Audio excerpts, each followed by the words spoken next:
it's a busy, busy time. There's so much to catch up on. It's a good thing, though. I like it. I like it a lot. If you're driving about town, appreciate it. If you're listening on 93.3, and if you're listening on Warchant TV, we're watching right here on Warchant TV on the YouTube. We appreciate that as well. And maybe you're listening tonight in the shower after a long day, and it's a podcast that you're picking up. Either way, whatever floats your boat, however you get us, that's fine. We do appreciate it very much. Tom, we had a fun weekend. It was the Warchant holiday Christmas party. We hung out afterwards for a couple and just enjoyed taking in the football that was on. I'm happy for Army, by the way. Nice trouncing of Tulane. One of the few games I missed over the weekend was the game that I don't mind missing. Don't mind missing at all. Well, now here we are. Army in a conference. They're a champion. Oregon joins the Big Ten. They're a conference champion in the Big Ten. Strange times, but I enjoy these strange times. They're starting to make more sense. Well, it's not for those that like their postseason to be boring. There's just so much going on. It's like you're concentrating, like the games themselves. It was a hell of an ending to the Clemson SMU game, hell of an ending in the SEC championship game. Earlier in the day, obviously, Dilly gets it done for an Arizona State team that was picked last in the Big 12 before the start of the season. Good for him, good for them. They look good right now, by the way. They kind of look like the team you don't want to play. Physical, the run game. They can beat you a lot of different ways. They're playing better defense than they were, especially at about the midway point of the season. So they're kind of a weird out. And now we know the matchups. And at the end of the day, I think everybody was wondering whether or not Alabama would get in. I tweeted out that night after SMU lost by 3 there late. That would be that for Alabama. It was. They couldn't bring themselves. One of the reasons for that is that, again, this would have been the second year in a row, A. B, though, I think they realize that they would have put an end to the conference championship games. And this is what I was talking about on Friday when we went into the weekend. I said, guys, they're not gonna let Alabama in so long as SMU doesn't get blown out. And SMU didn't get blown out, and it was a crazy fourth quarter, and then the kid makes a 56-yard field goal. But you can't let Bama in that situation, or you do away with conference championship games. Nobody would play in them, especially not any team that was already guaranteed to be in the playoff. There would be no reason for you to play in a conference championship game. There's too much money. It's too lucrative to get rid of those games.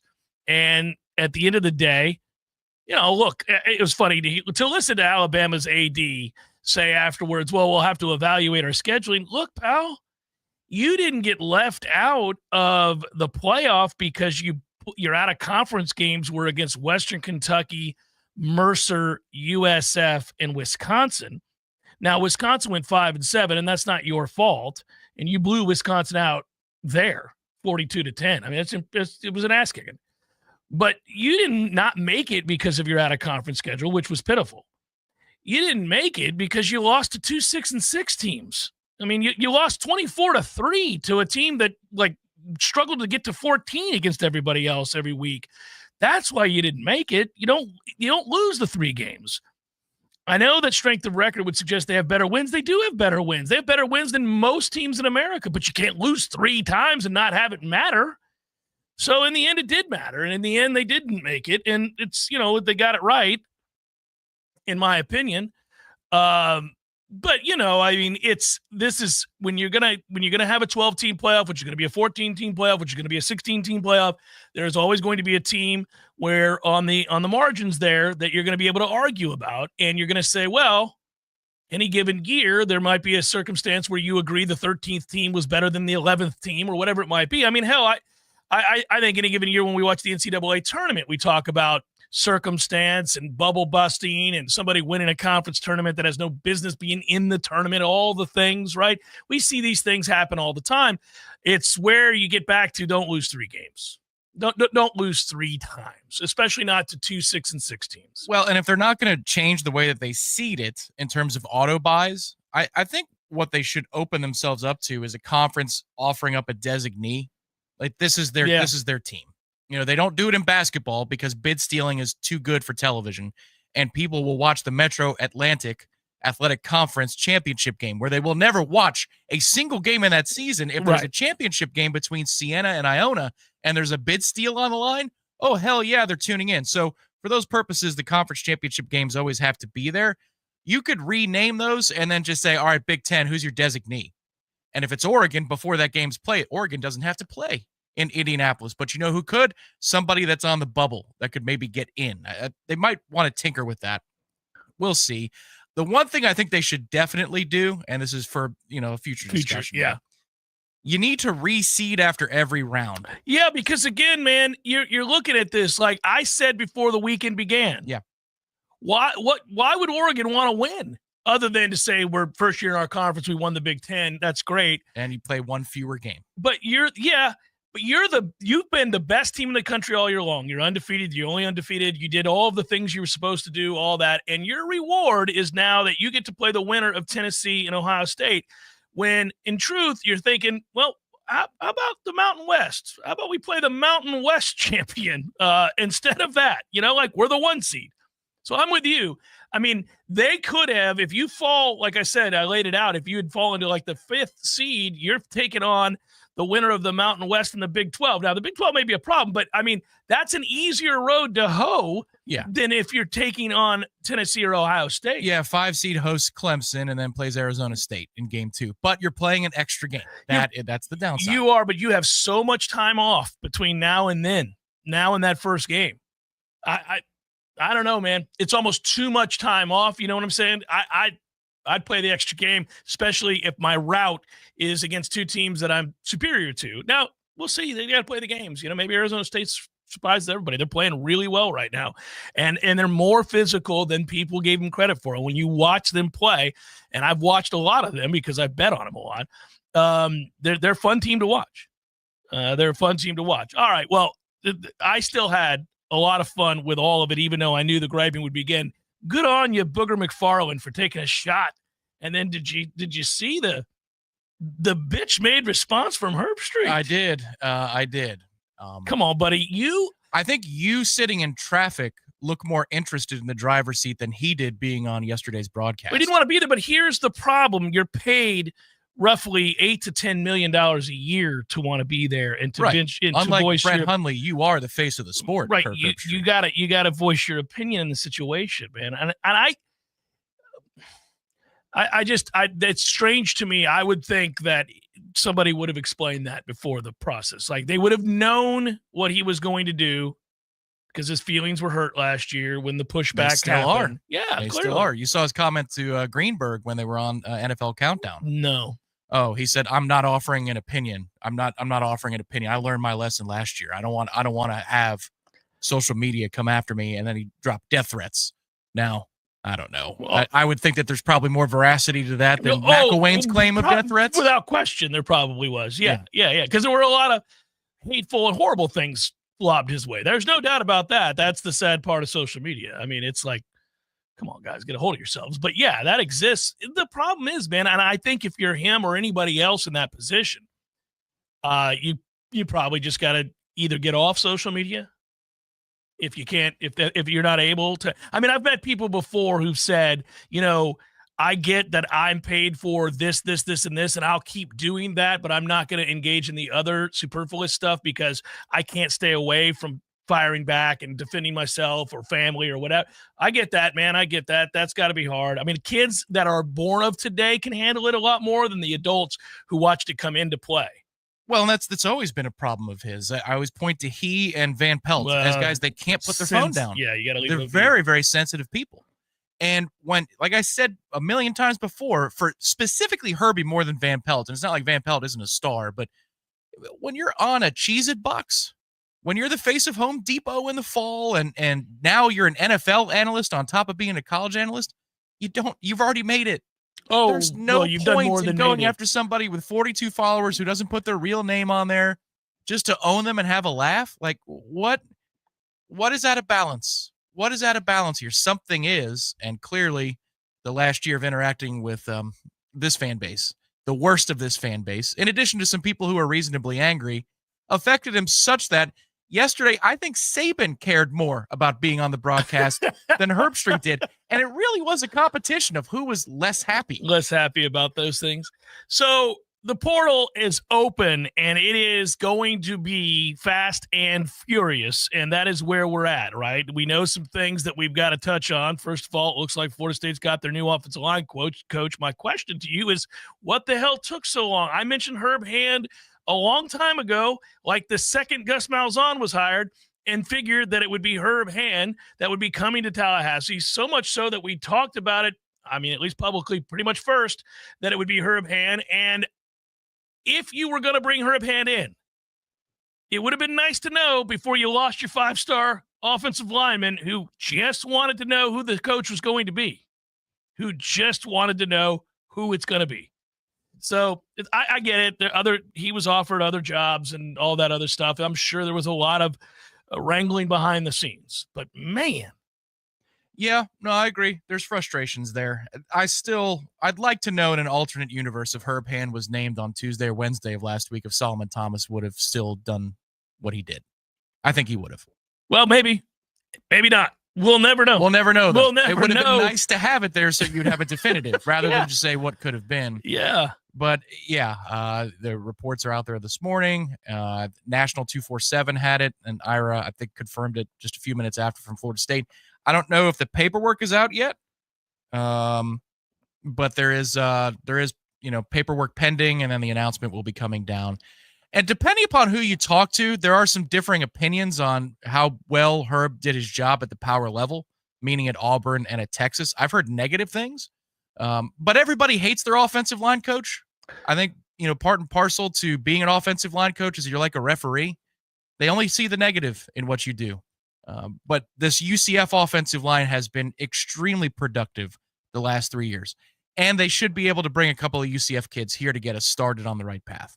Yeah, Herb Hand, for those that don't know, has been around the block. He's 56 years old, so at least we'll both be interviewing somebody older than us, Tom, as a coach. That's nice to know. Older than me, that's right. Yes, that's good. Herb is in his, late 50s, stretching mid-50s, when he's 56, 57 from what I saw? Right. Something like that? And Gus is 59. Yeah, if we had gotten Marion's younger than me. Mike is younger than me, and I've been talking to him for a while now. But anyhow, Herb played the position in college, he went on to coach right off the bat at West Virginia Wesleyan, then a bunch of different little roles before becoming a GA at Clemson, then later getting an opportunity as a tight ends coach at West Virginia, was eventually at Tulsa. Doesn't it seem to all come back to Tulsa, Tom? Man, everything we do. 2007 to 2009, those are some busy years in Tulsa. Tulsa was seeing this coaching staff is what they were seeing. He was there as the co-OC offensive line coach. He was there as the associate head coach, as well as the OC and the offensive line coach. He then was with Franklin at Vanderbilt. They did have success there. He went on to Penn State, then Auburn, then Texas, then UCF, and now Florida State. You go back to, it's a Todd Graham tree, that part of it. And, it's not surprising. People like to work with people they're familiar with. Certainly you've got to have your bona fides, and he's had a lot of success. There are those that would criticize some of those seasons as well. I don't think if you've coached as long as he has, that you're not going to have some ups and downs and everything in between. But Herb Hand making his way over now. Hey, look, this is where we're at. We're going to end up paying real close attention to what happens with player development and the ability to recruit. I mean, I'll highlight his successes and his failures. Got it. We've said the same about every one of these hires. On paper, some of them look really good, some of them more exciting than others. But we've all learned our lessons now that just because a guy has had great success somewhere doesn't mean he'll have it here. Just because he's failed somewhere doesn't mean he won't succeed here. That kind of a thing. It has to do with the larger organization, your head coach, and certainly the talent that you bring in to try to execute your game plan and your scheme and your philosophies. And how well can you teach it? And how much can you spend to that end? That's the other part of it too. I mean, that's where we are now is talent acquisition part of the equation. You do want to have your wide receivers coach ready to go. They announced their safeties coach over the weekend and Evan Cooper. So you're getting closer to having a full staff to be able to host a lot of targets on visits. And of course, earlier today, just before we went on the air, Destin Hill is reportedly going to be entering the transfer portal. So more work to be done on the wide receiver front. That one seems kind of strange. We waited forever, and we were going to wait a little bit longer for an injury to recover. Don't know what the backstory is there, but Florida State is going to have to be dipping into the portal heavily anyway at wide receiver. They're going to have to do it in droves at offensive line. Nice to have more coaches in here for kids to talk to, specifically the position coaches that the kids are going to be playing for. For those that don't know and you want to keep up and try to make sure you're on top of who's in the portal, who are we possibly interested in, who are we going after for sure, who's visiting, for example. Can I go to a place, see the highlights of certain kids, whatever it might be? And then also who's leaving from Florida State, who's announced and who hasn't. We have all that information for you at warchant.com. You can go there. For example, if you go to the recruiting board, I know Matt Lasser earlier today listed the names of those players as they are known that are in the portal that might be somebody that we have mutual interest in, somebody that might be officially visiting like right away. For example, the most, well-known and highlighted of those at the highest profile position will be Thomas Castellanos, the quarterback from Boston College. He's going to visit on the 11th, so just a couple of days from right now, he will be here. Speaking of which, Florida State has a defensive back from UCF, Jason Johnson, who is here today visiting right off the bat. So you have that. But, you're going to continue to monitor all these guys. There'll be positions of real need. And I mean, again, we've talked about massive numbers. You're looking at, again, maybe 30, 40 kids. So it's going to be wild by definition how many people are coming in, going out. Everybody will have an opinion on this. A lot of hotel rooms. Yeah, a lot of hotel rooms and a lot of conversations about, is this a good idea? It's a good idea. You like this guy or not? Does he fit the scheme that Gus wants to run? Is more really kind of what I look at. And do we have a corporate account with Delta and American? I guess we would have to. You're not sending a charter plane for most of these kids. No. But, Castellanos, again, we know him. It's interesting to me that he would be visiting here, given that he had been at UCF and left. Don't know what that was about at the time, but I have made my opinion known. Not a fan of that decision if we decide to go that route.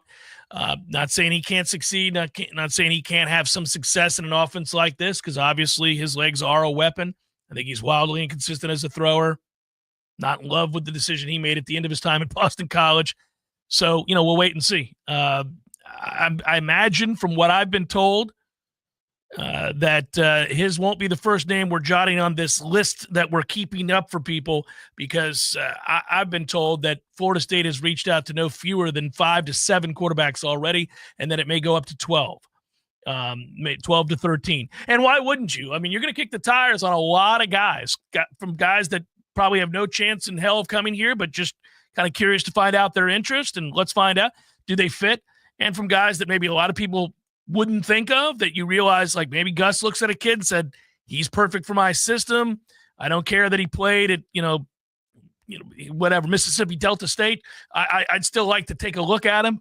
Like whatever it might be, you're going to take a long look at everybody. You got to get quarterback right. It's got to be right here between the ears. It's got to be right with an attitude. It's got to be right kind of commitment. It's got to be a right guy for scheme. It's got to be right on a lot of levels, because, man, were we off on a lot of levels last year at that position. It never worked. Couldn't block it up. Couldn't run what we wanted to run. Kids didn't connect. There were just a lot of issues with that situation that you can't have. I'll tell you, the number one thing that made me perk up when I talked to you, had a chance, if you didn't check it out in the channel, feel free to, everybody. Sean Callahan, your pal, on Saturday, talking about Evan Cooper's hire. Evaluation was the number one reason that Sean Callahan took him from Baylor to Carolina at the NFL level. He took him and he said, you got an eye for this thing, and then brought him over to Nebraska after that regime was, unsuccessful with the Panthers. Cooper's eye for talent, the fact that he's a junkie to hit film, high school film or transfer film, is one of the reasons that he continued to be employed. He wasn't obviously with the program this past fall at Nebraska, but you follow a head coach from place to place to place. That means that you are very, very trusted and valued. We need more of those evaluator types in the building. So I was glad to hear that is at least one more in the fold, because to your point, you got to get it right.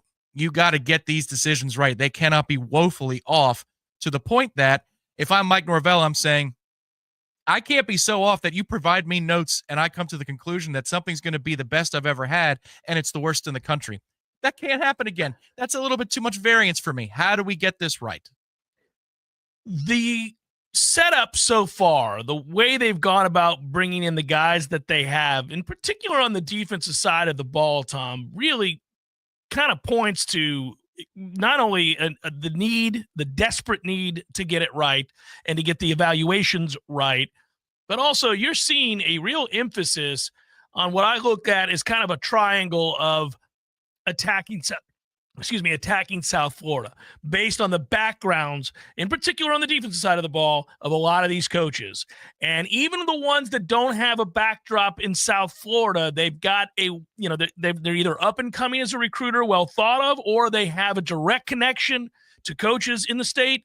You're just seeing all of these telltale signs that Mike understands both evaluation and recruiting have got to get worlds better for him to be here 2 and 3 years from now. And I think he knows it. I think it's not only true in his tone when he speaks, when asked these questions about this season, the players, etc., but also now in the actions. I think you're seeing they're putting together a team to attack this state and attack recruiting differently, as it should be. I'd like to see telltale signs of that after the miserable failure that was this season. It's Jeff Cameron Show 93.3, Real Talk Radio, Warchant TV. It's a busy day, a lot to get into, both in college football, pro football, and obviously hyper-focused throughout each of the 3 hours today on Florida State and what's going on with player acquisition, player departure, coaches, you name it. Keep it right here. Jeff Cameron Show 93.3, Real Talk Radio, Warchant TV.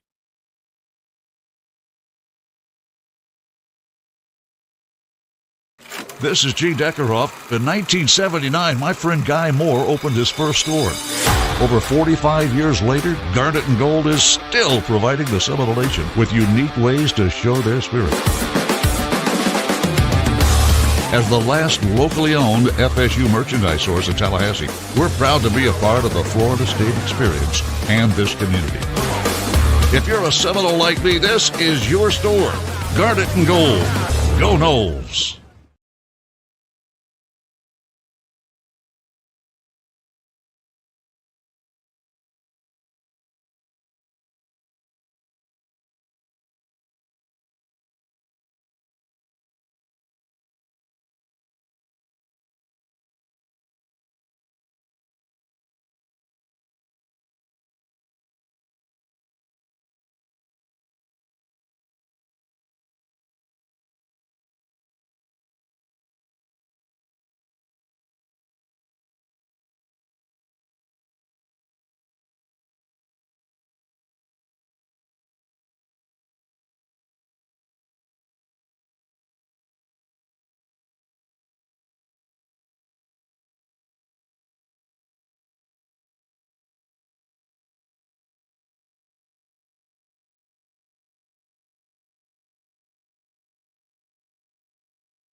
The Jeff Cameron Show is a production of the Warchant.com Multimedia Network. Check out Warchant.com today for the latest news inside Florida State athletics. That's Warchant.com. Now, back to Jeff on Real Talk 93.3. So we've got a weird situation here right as we start the show today. The radio fiber optics were severed or something to that extent is my understanding. So we're internet only right now. We are video only right now, which turns this into a glorified podcast, which is fun and means that we can just talk. But it also means that I'm probably not sitting here till 4 unless that radio comes back on, because what's going to happen? That's exactly what you said a moment ago. Yeah. Well, no reason to be here till 4. Yeah. We're not going to have breaks. Yeah. So what we're going to do is, we could cuss, but we're not going to. What we're going to do instead is I'll take some of your questions. We'll have a long dialogue here. It is a video podcast replete with a beautiful little fireplace in the background to make you feel it a little bit. Another fireside chat. And, let's just talk. Let's just take it easy. If we come back to FM radio existence. Yeah, if this all pops back on, we will resume radio and then have to catch up on a world number of commercials and any number of oddities. But, Bill. Yeah, I will mention Juan Soto just in the sense that it would be nice to be Juan Soto right about now. Holy moly. That is a first in the world of baseball, by the way. It's the first in the world of American sports. He's now the highest paid athlete in American sports is Juan Soto. And the Yankees took a running kick to the balls today because that is the first time, I got to believe in their history, that they got somehow turned down despite actually offering up a more lucrative deal. It was bizarre. It wasn't more lucrative, but it was in the ballpark. It was close. It was one more year. One more year for $5 million less with a $60 million signing bonus. Now the Mets offered $75 to sign. So first of all, there's never been a signing bonus in baseball. So Juan Soto is getting something that nobody else has ever gotten. It's the silliest thing in the world. What are we doing here, baseball? Juan better have himself some great years in New York, buddy. I mean, holy moly. Now, he should. He should. And I hate the Yankees, so it's fun for me to see. But sweet Jesus. That comes to, what does it come to now per year? 46? That was the Yankees offer. So 50. Which was a little less than the Mets. When you're worth 7 Steinbrenners, you need to act like it. 51, it goes up to 55. Right. If he wants to opt out, the Mets can say you have no choice. Right. We're just gonna give you a $4 million raise per season. We'll see. It'll be interesting when 5 years rolls around. Let's see where everybody stands on the issue. If he stinks, he's not going to opt out, so he's just going to stick around with the Mets anyway. He won't stink though, as long as he's healthy. He won't. This is a good move. It's an interesting day, and it's a nice day. Frankly, it's a nice day. That's nuts. There's so much more work to be done on that lineup and on that roster, but okay, this is a good way to start. Yeah, I'd never seen the Yankees lose out on, and actually, frankly, and you and I had this conversation on Friday. Look, I mean, at some point, the money is so obscene that it doesn't really matter. But what I would tell you is that if you are Soto, there was no reason to leave the pinstripes. You're in the biggest market in the world for the most well-known franchise in the world, not named like Manchester United. And you're in a child's ballpark for lefties in which you're going to accidentally, over the course of that contract, hit another 100 home runs on pop-ups that wouldn't be out anywhere else. You could have compiled insane numbers, still will. But that was a strange decision. Because they were willing to, they would have matched whatever the Mets did, just as the Mets would have matched whatever the Yankees did. This wasn't going to be about money. They just saw that one organization had a brighter future, and that was the conclusion he came to. What I find interesting is I'd like to know what it was, because it's not money. It's not money. They both would have just kept doing this. Yeah. And so the agent wins and Soto wins. What was it?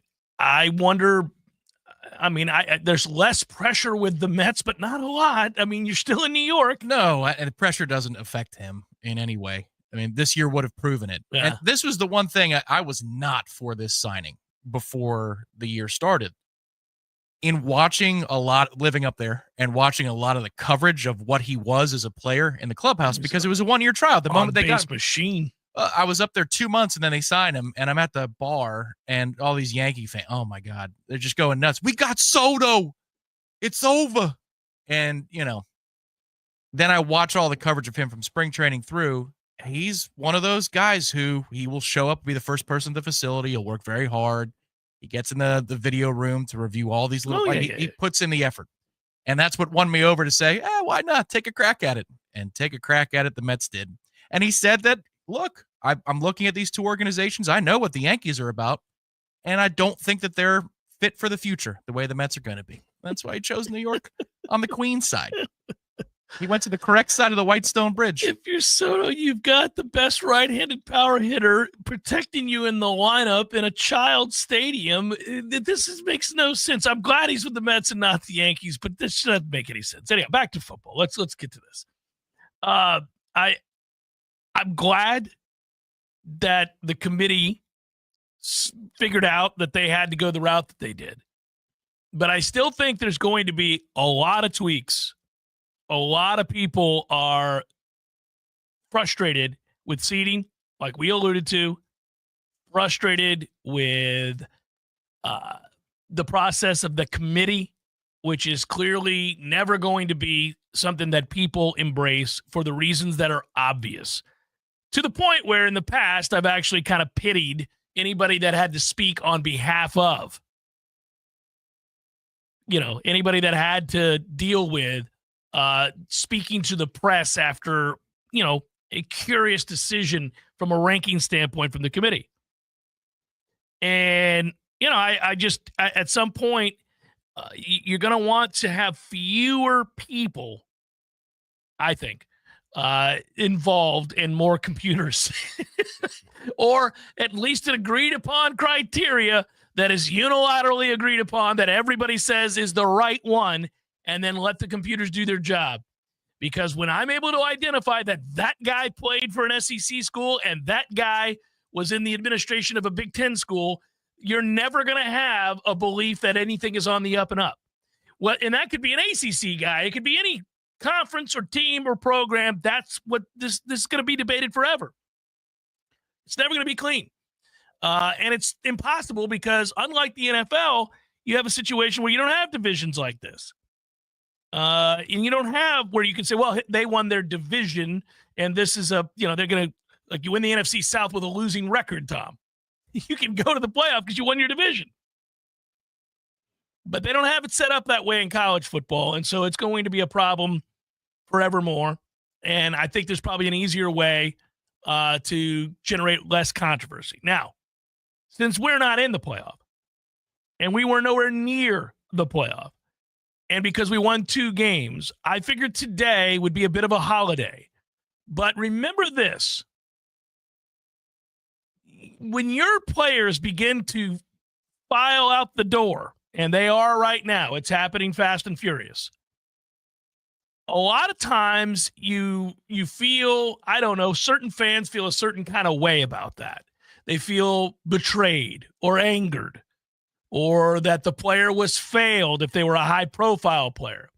There may not be a greater example of that than what this fan base kept waiting on, which was Julian Armella, who's now in the portal, who frankly should have been in the portal before this season began.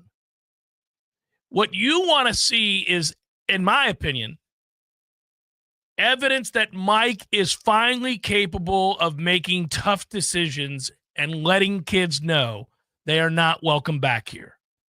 This is not what it used to be. This isn't the way it used to be, where if a kid did all the right things and worked really, really hard and it didn't work out, you owed it to him because you misevaluated, and he's on scholarship and he's going to class and he's getting his education. You can't kick him to the curb. And originally when things like that happened, coaches would get a bad reputation for doing it. and it could affect them in recruiting the following year. But we're gone, man. We're well past that point. It doesn't really exist that much anymore. And I think Mike has a little bit of the old school in him in a bad way, which is that he falls in love with these kids, and then even when they can't play, he sticks by them. And I think we're seeing now that that is changing. You're watching the names of the kids lining up to leave, some of whom would have left anyhow, and some, I think, are being told, we're moving on. We're moving on from you. And that's the way it's got to be. I mean, it's you got to walk in and see if it's been 2 years and you've contributed nothing and you're the third or fourth string at your position and there are no real clear signs that you're about to take it to the next level, you got to go to Marshall or Temple or somewhere else. It can't be here. We got to clear your space, baby. It's not like we have a laundry list of players who left here and went on to do big things at the power level. And you say, how did you let him leave Florida State? There's a couple who did some nice things at other power institutions, but we don't have exactly a track record of not being able to retain players, them hitting the portal, going to Georgia or Bama or Ohio State and lighting it up. Usually when they leave us, they do go to the universities that you're talking about. Yeah, I know. And there's nothing wrong with that, man. It's an amazing accomplishment, and this is not belittling a kid. This is not belittling a kid for coming here and not making it and then having to go to a lower level and maybe having a chance to do it. It's just you got to be – this is ruthless now. This is big-time football now. And you're going to miss on kids, especially in the trenches. Oh, boy. What the hell was that, Magic Johnson? The Lakers are supposed to win this thing. That was good. I want to get that one back. But you're going to miss on offensive line evaluations. It's going to happen from time to time. But when they leave, you want to see, is it going to be the Marshalls of the world? Like, for example, I'm pulling up the 2022 class. Jalen Early has played a little bit for us. He's been okay. Kayshawn Sapp, Antavius Woody, Kanaya Charlton, and then there's a few JUCOs in there, but then Julian Armella and Daughtry Richardson. So out of that 2022 class, which was highly rated by the services coming out of high school, you've got Early, and that's it. And we thought you were going to have 4 or 5 real contributors in the offensive line from that group. And it just didn't pan out that way. Some people were pointing out in the chat the thing that I pointed out at the start of the year. I thought they made a colossal error in allowing Bless Harris to leave.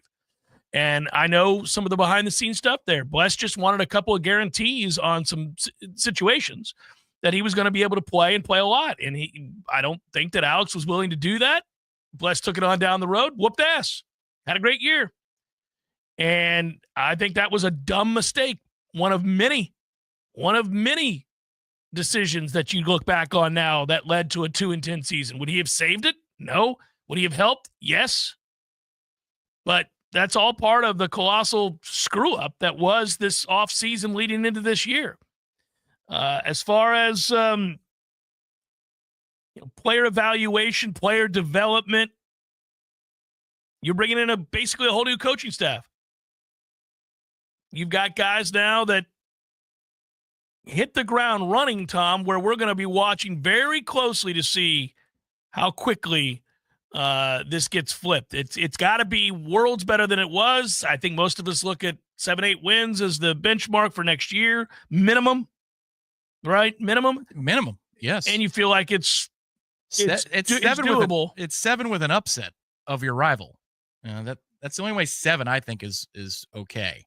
Is if you score a blow and beat Clemson or Florida or Miami.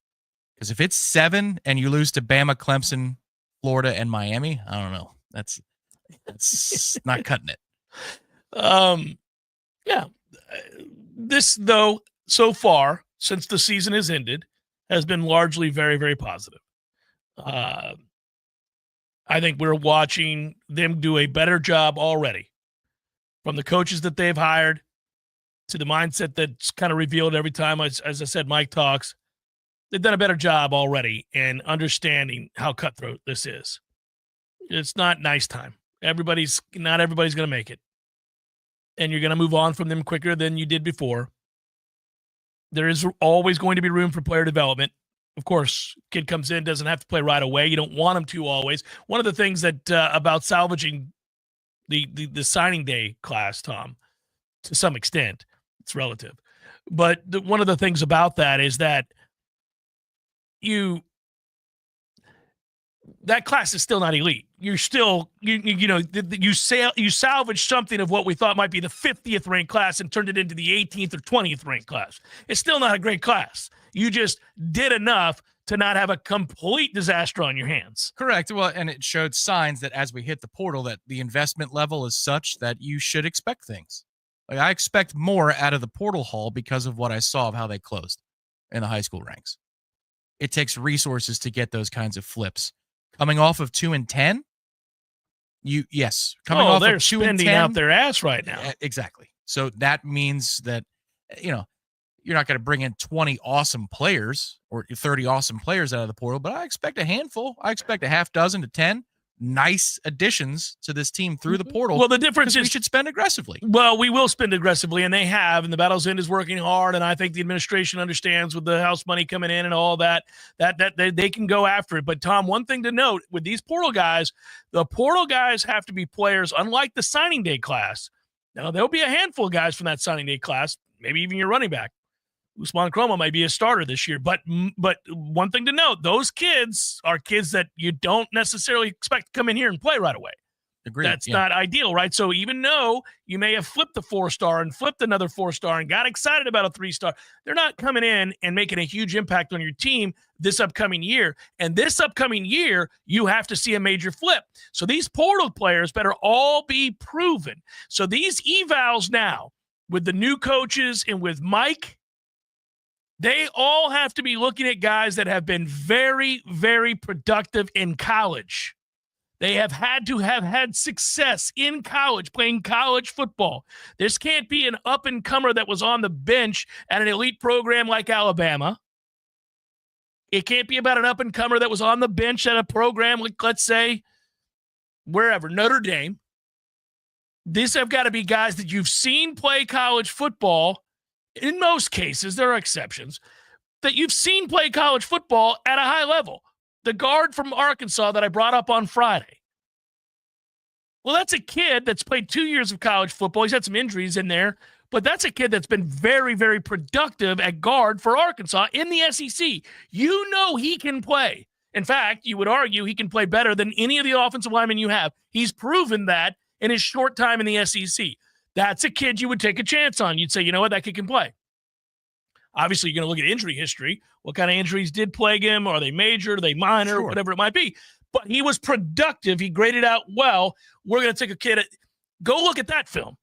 Don't waste your time on some kids that we saw come in here this past year that may have been recruited by big-time programs, may have been welcomed in by big-time programs, right. but really hadn't done a damn thing at those programs. So, yes, you're looking for film of an FCS guy even over the star rating of a player who's buried in the depth chart. Would you agree with that? So if I see film that I like from Albany again, I'm going to go look at the Albany kid more than I will the kid who's redshirted and spent a year in Athens that is leaving that program for some reason. Is that fair? Yes. Because you've seen the film. There is physical copy of what he's capable of. And you've learned your lesson. Yeah. And you've learned your lesson. And I want, we're talking about these coaches, right? These coaches, if Gus Malzahn, who you just hired to take over play calling, to be the offensive coordinator, obviously Gus isn't coming here for Mike to meddle. Mike's the head coach. He can tell him what he'd like, but, I think Mike has made it abundantly clear he gets the deal. So if Gus sees a kid, and he's a lower level kid, but he has been very productive in the college game, and he has a skill set that translates, and he says, I want that kid. All right, let's go. But I want that all based on real production. We got no time. Got no time, man. Now, again, there are exceptions. I'm willing to suggest that, obviously, if there's a kid out there that was a freshman somewhere, I'll give you a hypothetical. If there was a wide receiver that went to Ohio State and was a 5-star coming out of high school, and then just for whatever reason you find out hated it in Columbus and hated the coaching staff and hated his receivers coach if you did your due diligence and found out that he wasn't a problem in terms of like there was no off the field issues, he was coachable. He just hated it in Columbus because he's from a warmer climate.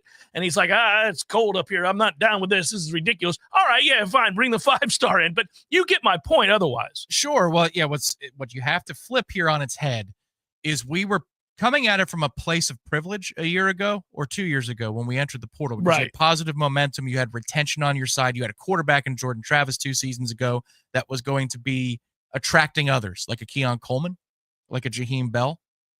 And at the time, I recall conversations that you had with Ingram from the Battle's End, interviews and the like, where there are 2 different markets. There are 2 different markets, the high school market and the portal market in terms of the bidding. And it seemed like at some years, high school market would be outrageous, maybe because of scarcity of quality product. Usually that's what breeds the value is the scarcity. So the market's outrageous. I don't want to touch that. Maybe this is a year where you pivot to the portal or vice versa. My God, there's only 7 good portal players out there at these key positions. And so the price is going to be astronomical. So we want to be a little bit more cautious there and spend wisely. You can't worry about any of that right now. There is no, we have to be cautious. There is none. It has to work. So if you have a theory on how you want to budget things moving forward, that's great. But for the now, if there is a guy and it comes down to Auburn and us, Tennessee and Georgia, you've got to be in that fight till the end. I don't know if that means that you have the highest pitch and the highest bid, because if some of those other programs really want him, I'm not sure you're going to get him. Plus your reputation, you're coming off of 2-10, but you can't be worrying about the market is overinflated. Oh man, 2-10 forces your hand. And it seems like they're approaching it that way with high school kids.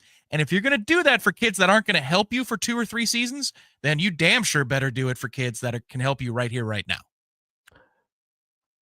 I know that we're in day 1. We are in day 1 of the portal being open. And right now, I don't know if I'm more interested in the ones that are leaving or the ones coming in. Largely, it's the ones coming in. But, I have to admit, seeing Destin Hill's name being associated with going into the portal did break my heart a little bit, because he, in a weird way, he's emblematic of everything that happened this year. So Destin, unfortunately, got hurt in the 1 year he did play here, and he had that ankle issue. We all saw him coming on, and I think it was the Pitt game where he tried to give it a go, and he was struggling on that. He caught a pass, was trying to come across the field. He would have been gone if he was healthy, but he was laboring, went out of bounds, never really came back in. We never saw him again. And then you thought, okay, well, that's unfortunate. High ankle sprains linger. Those are tough to come back from. Well, then the spring happened, and my man was great. And then, the injury happens, and you're just devastated about what we thought would have been maybe your number 1 receiver going into this year. And we're never going to get that chance. That I regret, because I thought he looked like the real deal. And now he leaves, and look, it's been a tough go for him here. I mean, he's had injuries, one very serious that kept him out. I'll tell you that he attacked it. He was at practice every day, did all the drills that they told him to do. He was on time. He seemed to have a great perspective about it. But I get it, man. When you've been a place and all that's happened to you is you've gotten hurt and you've played sparingly, you just might want greener pastures at this point. Admittedly, though, I think it's totally fair to be a fan and say, we waited on you forever. We waited and waited and waited, and then it was time for it to pay off, the patience, because this is transactional. It's football. You're here to produce. Yeah.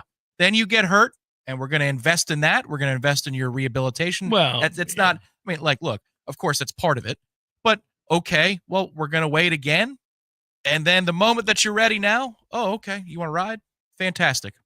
Well, we'll always have the story that for a lot of years, people were asking if it's true that you exist or not, if you're actually a real person. And it's sayonara, man. It sucks. It's okay to feel frustrated if you're a fan in that situation. Oh, I think you're going to feel frustrated about a lot of things. I mean, as the names come out, I think there are probably some fans today. I'm not one of them, but I think there's some fans today that are upset about Omar Graham leaving.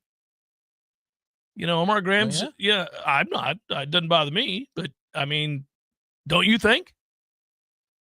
that he was kind of turning a corner, that he showed some signs. He did some signs. And then there were some other times where it looked like, well, that was just a mistake. That had nothing to do with the injury. So he was still in the wrong place. I just don't feel like he's the caliber of player that should be starting for us at that position. I think he's a nice enough college football player who's going to go play somewhere and probably have some success. Yeah. It's one of those feelings where you're developing him. You're like, okay, have you turned a corner? Oh, really? You want to ride? All right. Well, have a good one. Yeah. At the same time, like I'm invested in seeing how this story ends. But if you don't want the story to end here, then go. By all means. You were finally getting into a replacement level player. So, all right, fine. Would you make a go of Georgia Tech's Eric Singleton? Is now in the portal? That has to be a big-time program that asked him to get in the portal. There's no way. Got to be, right? Gotta be. Yeah.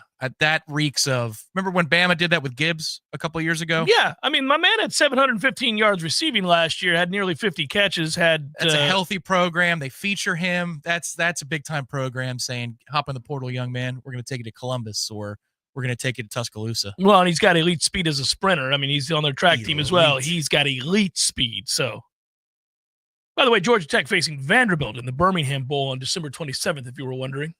They're still playing bowl games. Okay. Maybe reach out. Have a little conversation with that speed demon. I might be in on that. You get Jalen Lucas too, because Jalen should be back. We could be short and fast, like we dreamed to be this past offseason. Word on the street, I just found out, is that Georgia has asked him to hit the portal. Yeah, I mean, come on. Yeah. Yeah, I saw the name and I was like, ooh. Yeah. Ooh. No. Ooh. Somebody requested that portal entry with a briefcase. It's frustrating, man. Damn it. Was hoping. Yeah, you see guys like that. You're like, oh, there's production. There's real production.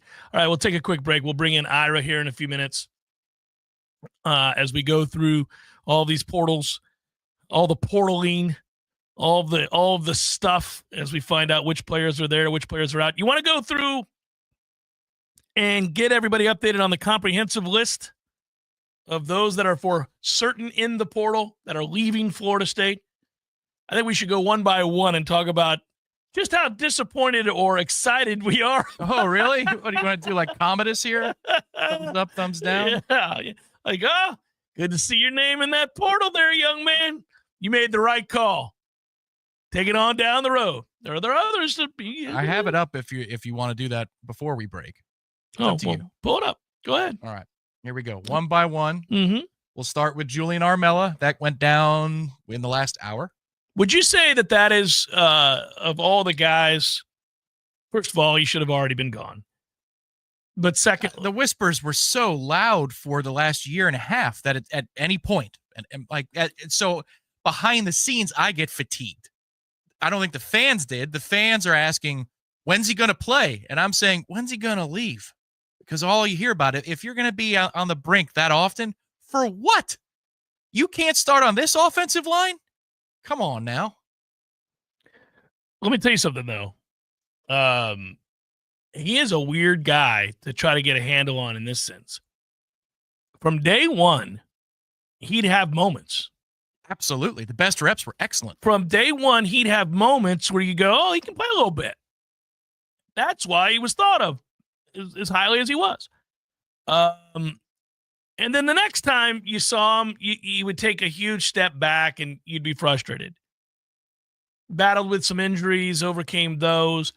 Then there was a small stretch, where it looked like he was disgruntled and he was threatening to leave behind the scenes. And somehow there were rumors he wanted more money, but then some people said that was just his representation. He had unfortunate representation. And there were a lot of it was a convoluted mess behind the scenes. And it goes back, at least for me, this one I can speak on instead of it being third hand, is I think 2 spring camps ago.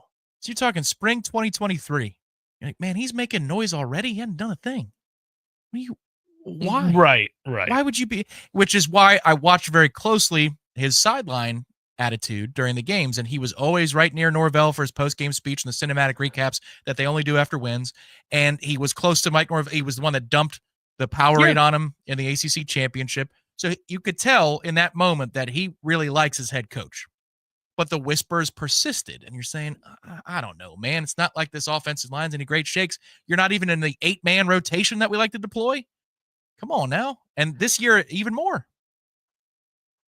The thing about Armella, and I saw Gabe in here mention that he'll go somewhere and light it up the way Landon Dickerson did. No, when Landon Dickerson was here, we commented, first of all, he could never stay healthy. And then there was a real controversy because he ended up, didn't he get sepsis? He had a situation or a staph infection of some kind. Yeah. Allegedly. Yeah. Just to protect. Okay. Something happened where he had a procedure and then it didn't go as planned. Let's put it that way. And he and his family were furious. And remember, this was at a time when things were getting dysfunctional. But when he was healthy, he was a badass. And you knew it and you saw it. Now, what I didn't like to see, unfortunately, was that when he got to Bama, he not only got healthy, he got twice as big. And once again, I was kind of like, can we get to feeding people what needs to be fed in order to have success in the trenches? Because they're doing it elsewhere. My man got massive at Bama. By the way, now he is a plus offensive lineman in the National Football League. He is a dominant player in the NFL. But you saw it with him. It never happened for Julian Armella. No, he had some excellent reps against Jared Verse way back when, and you go, there's potential there. That's right. He was always where? He was so boom or bust, though. He was on the ground. He was on the ground incessantly. You would look up and like, what are you fat asses on the ground again? You can't constantly be on the ground, big dog. You got to stay up. It's like when he lost reps. But you know the frustration with him? Is he came here looking the part. So when you see somebody look the part, you're like, oh, okay. Just got to tweak here, tweak there, get him a little stronger. Super athletic. Yeah. And then it's just all apart. All right, next guy on the list. We like to pull guards. You're like, man, this guy's built for that, or pull tackles. He got to places too soon. Well, there's a long list here, and we are due for Ira. Is Ira on the horn now? I budgeted him for nowish, so I could go a couple more names. You want? Give me 4 or 5 quick, and we'll do quick. All right, Destin. We spoke at length. Mm-hmm. This one's easy. Darion Williamson. He was listed as a redshirt senior, but apparently he's got some sort of play. Yeah. Mm-hmm. Omar Graham, which we talked about. Yeah. Duke Cooper. Twice. Yeah. Mm-hmm. Duro Jaye. Too bad. Didn't work out. No. Guess he didn't want to play interior. Also, didn't look the part in the interior. But go ahead. Jackson West. We already talked about Dante Anderson, who was a gray shirt, 4-star. Yeah. We're almost done, actually. Yeah, it's a good call on your part. Yeah. Deuce Spawn, and I said Spawn. My man Deuce Spawn. What's up, LHS? Will forever remember the kick return. Will remember that you were something to see in the uniform, man. You look like a starting wide receiver in the NFL. Never came close to playing like it, but I wish you nothing but the best, my fellow Spartan. And then your NFL draft departures is a trio. AZ. Yeah. Huh? All right. So AZ will have to overcome the fact that he was soft against the run, never wanted to come up and tackle anybody, was terrible in that aspect. Really good coverage guy who I think they'll look at physically and they'll say, yeah, that translates. He can play in this league. Got to get him a little bit tougher.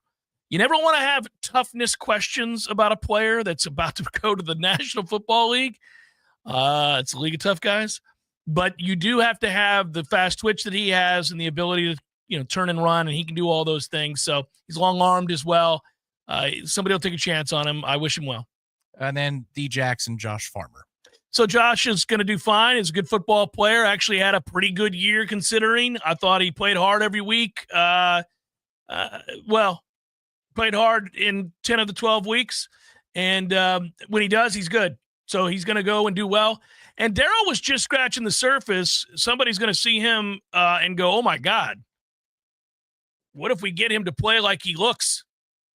Because nobody looks better than that dude in a uniform. He's massive when he cares to play. He's really good. Didn't always care to play. I used to question whether or not he loved football. Played real well over the last 5 games. I'm glad that people got to see it. Because it happened every now and again. In practice with a fair degree of consistency. Yeah. And we're not nuts, people. He does have these moments. Yeah, he did, and he did have some games this year at the end. So there was that. He had some games this year at the end. All right, we'll bring in Ira here in a second. Let's take a little quick break here. It's Jeff Cameron Show.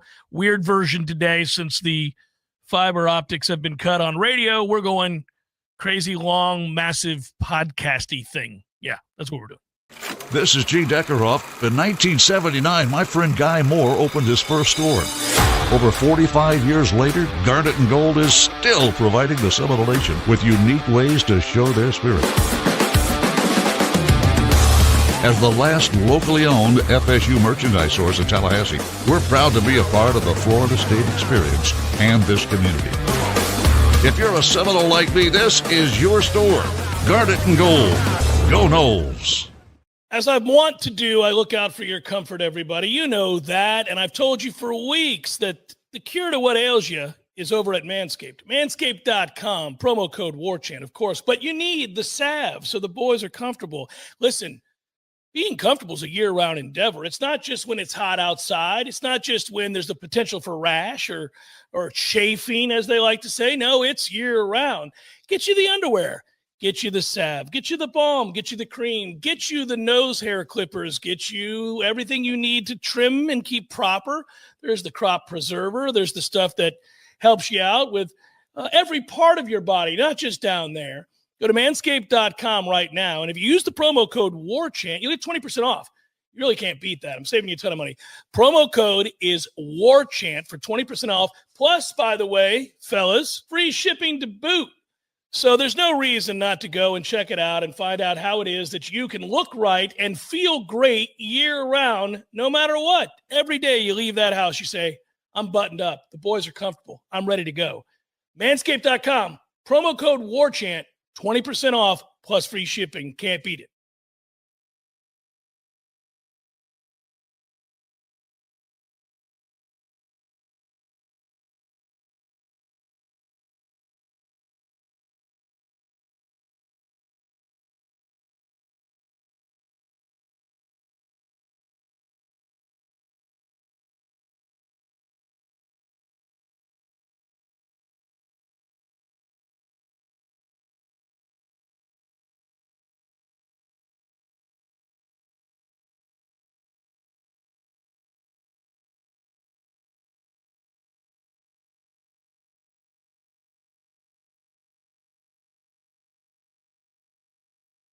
We'll be back on the JCS here in just a moment with Ira Schoffel, who is waiting in tow to talk to Jeff before we're back. Since we're not on the radio, how about this read for Collectible Exchange, which helps you support the Battle's End, and also you can get an excellent holiday gift available now for the Knoll in your life. Go to collectibleexchange.com. We will put the link in the chat. That's Collectible Exchange with one E, not double E in the middle. Collectibleexchange.com to find awesome Knowles gear from Doak Campbell Stadium. I know Troy Knoll in the chat just bought a seat from Doak Campbell Stadium, the bricks, the signed Peter Warwick photos, signed memorabilia, available now, Collectible Exchange. Use code TBE15 at checkout, TBE15 at checkout for 15% off your order. This is an excellent way to check off the Knoll on your list, getting them an excellent holiday gift that also supports the Battle's End. It's that time of the year. It's that time of Florida State's cycle where the Battle's End can use your support. We'll come back with the JCS in just a sec. The Jeff Cameron Show is a production of the Warchant.com Multimedia Network. Check out Warchant.com today for the latest news inside Florida State athletics. That's Warchant.com. Now, back to Jeff on Real Talk 93.3. So we'll, again, for those wondering, although if you're watching us here on Warchant TV, it doesn't really affect you. We have no radio today. We did at the start of the show, but then the fiber optics went south. They're trying to fix those. We decided to go long-form podcast and just do video pod till about, 3 o'clock and call it a day. We didn't want to miss our normal conversation on Mondays with our good buddy, Ira Schoffel, Warchant.com, who, in fact, just got done writing up a piece on the aforementioned Destin Hill. Let's welcome in Ira right now. Hello, brother. How are you? Good, Jeff. How you doing, man? I'm good, buddy. I'm kind of sad about Destin Hill. Right? That's exactly my reaction. When somebody, I actually somebody in the program texted me last week and told me that was where it was going to be heading, and that was my response. I was like, that makes me sad because I really thought he had potential, and obviously Florida State's invested a lot of time and effort, and they got 6 catches out of it, and we'll see where he ends up. But yeah, that bums me out also. Yeah, it bums me out because I thought he was a potential, stud at one point. I mean, he had the physical tools. He was a dog. He was fast as lightning. Even when he got to play the minimal amounts of times that we saw him, you saw that, I mean, he was trying to fight through that ankle sprain, and was it the BC game or whatever game that was, maybe the Pitt game, can't remember which. And I just remember thinking, golly, when they get the best out of him, it's going to be great. And then the injury happened in the practice we were at. We weren't really allowed to talk about it, but we all knew what it was. And you kind of just sighed yet again, thinking, all right, well, when his time comes, if he can rebound from that, he'll be really good. And now if he is really good, it's going to be somewhere else. I get it. He's got to feel a mounting sense of frustration, both with the injuries and then obviously what this season was. Did you get any word as to why it was he wanted out, or just a general sense of, displeasure? No, I'm not 100% sure, honestly. Like I said, when I was talking to somebody about it the other day, I was saying I was, kind of was wondering if there's a chance they could kind of talk him out of it, or they would have a change of heart. These conversations go both ways. But Destin, not only was he really talented, like you said, but he also just had a cool personality. Like, he was really, really big personality, especially before the injury. Obviously, when he was injured, he wasn't going to have a whole lot to say. But before he was injured, he was very just charismatic, big personality, and I thought he'd have a chance to do some good things here. I think one of the things that concerned me in the spring was when Greedy Vance transferred out, because they were very close friends. There's a group of kids from New Orleans, Louisiana, that came here and through the years, and for different reasons, most of those guys have left. So maybe that connection is different. His receivers coach is gone now. His offensive coordinator is gone now. So this team has gone through so much change. It's not probably too surprising, but I did hope it would work out because A, I think he's talented, but B, I also thought he was just a really likable kid. Before the day is done, what do we suspect the number will be of people taking it on down the road from Florida State? I mean, it's going to be lengthy, and I don't know if it's just going to end today. But I mean, it's we've got over 10 or 12 that are either officially in the portal or who said they're going in the portal, and it's going to continue to grow. The couple other marquee names, obviously Julian Armella, the offensive lineman, who has never really got on the field here, but was a big time recruit 3 years ago. Kind of falls in the same,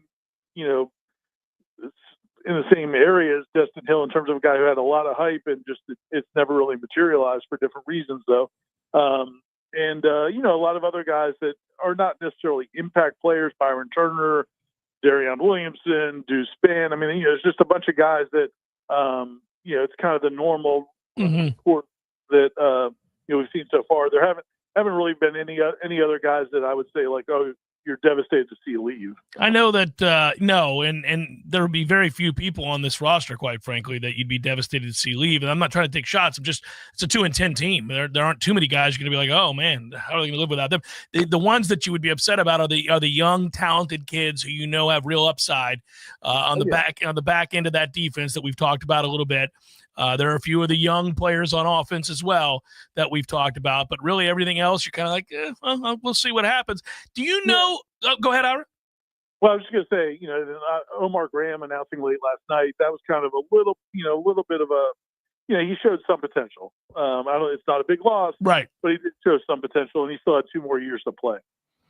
Do you know? And I know coaches aren't going to say necessarily, or I'm just curious. Have you heard about like whatever that total number might look like that they would be willing to bring in if everything went well through the portal? Are we still talking about 30 players or thereabouts? Yeah, I mean that's where I think it's going to be. It's probably 25 to 30 maybe. Again, I just you look at you sign 20 guys out of high school. You have a large larger roster limit if you want it. We'll see what that number ends up being for Florida State this year. But yeah, I think at the end of the day, I wouldn't be surprised if half the roster looks different.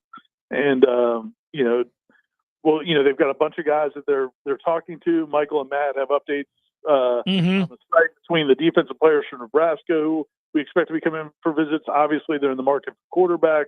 Offensive linemen's a huge position of need, and wide receivers a huge position of need. So I think, those are the positions I think you're going to see a ton of guys. And then also, defensive line, but that's in that group of those Nebraska guys that'll probably fill part of that.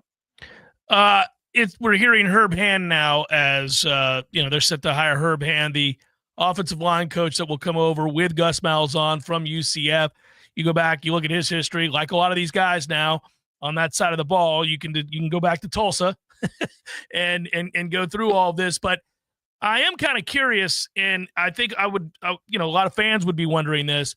They lost out on a high-profile offensive lineman on signing day. They may have lost him anyhow, but it was seemingly partly due to the fact that they didn't have an offensive line coach, and yet we all were talking about Herb Hand from the second Gus Malzahn was mentioned. Do you know what the hang-up was there? Was Herb entertaining other offers from other programs? Was there another issue we don't know about? Because it seems to me that if they could have made that announcement a little bit sooner, it might have helped them.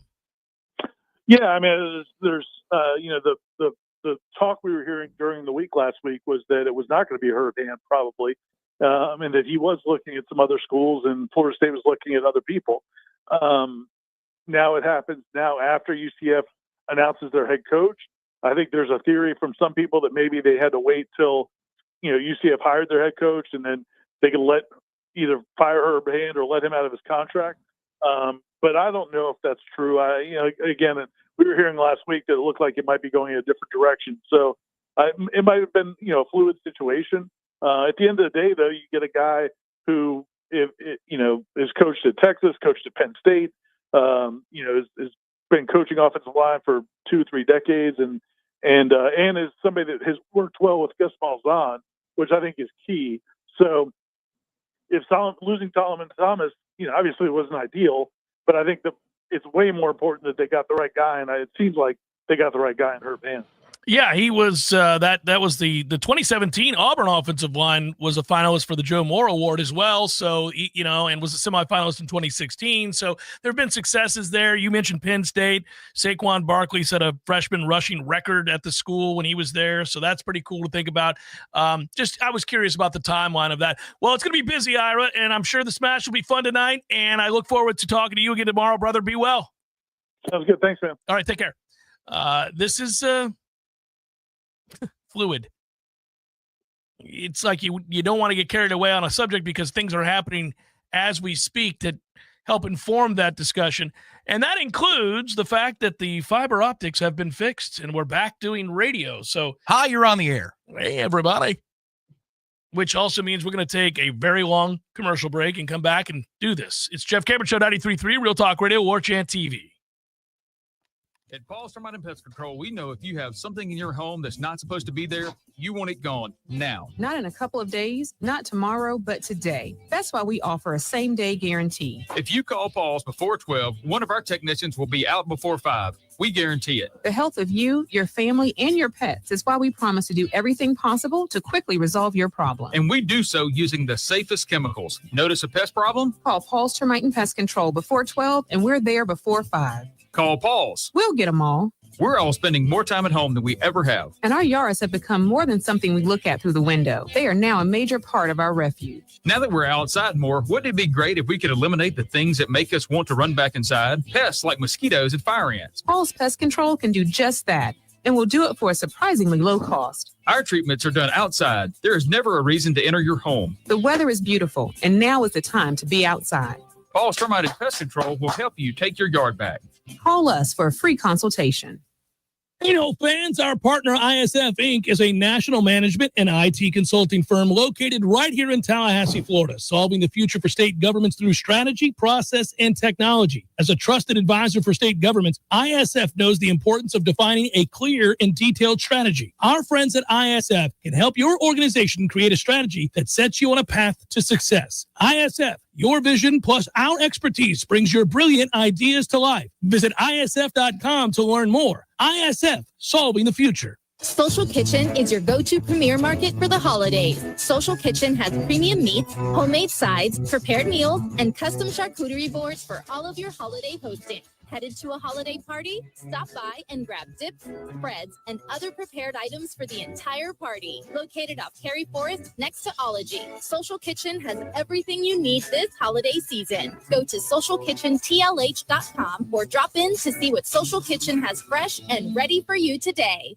Power Mill Training Academy equips motivated athletes focused on baseball and softball with the specific tools to reach their true potential. Now, you'll read that if you go to their website, but I'm here to tell you that, look, whether it's your daughter wanting to play softball, your son wants to play baseball, or maybe they just want to have fun and get the most out of their abilities, and that's where Power Mill comes into play. They've got coaches and camps that teach for every level of play for your son or your daughter. To learn more, go to PowerMillSports.com. Homeowners, this is Shannon Young with Fairway Independent Mortgage Corporation, and I want to talk to you today about consolidating your debt. Are you struggling with your monthly expenses? Consumer spending and overall debt are reaching all-time highs, while homeowners are sitting on trillions of dollars in untapped equity in their homes. Don't be afraid to walk away from that 2% mortgage while you're paying double-digit interest rates on credit cards and lines of credit and drowning in debt. Let's talk about how we can consolidate your debt, lower your overall monthly payments, and potentially save you thousands of dollars in the process. Give me a call at 954-369-6171. Again, 954-369-6171. And this is Shannon Young with Fairway Independent Mortgage Corporation, and I'm at 954-369-6171. Equal housing NMLS number 373031.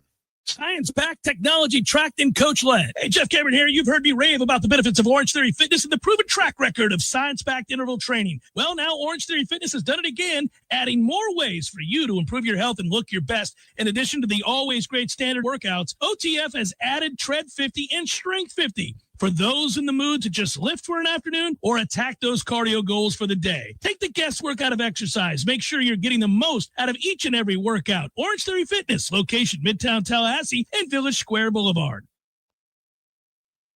The Jeff Cameron Show is a production of the Warchant.com Multimedia Network. Check out Warchant.com today for the latest news inside Florida State athletics. That's Warchant.com. Now, back to Jeff on Real Talk 93.3. By the way, which of the matchups are you most interested in? Is it Tennessee, Ohio State? Is it Clemson, Texas?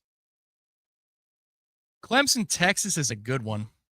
Indiana, Notre Dame? I think Clemson, Texas, Arizona State is probably my favorite quadrant of the bracket. Mm-hmm. Indiana, Notre Dame is that's the worst, I think. And I'm glad that that's the Friday night game.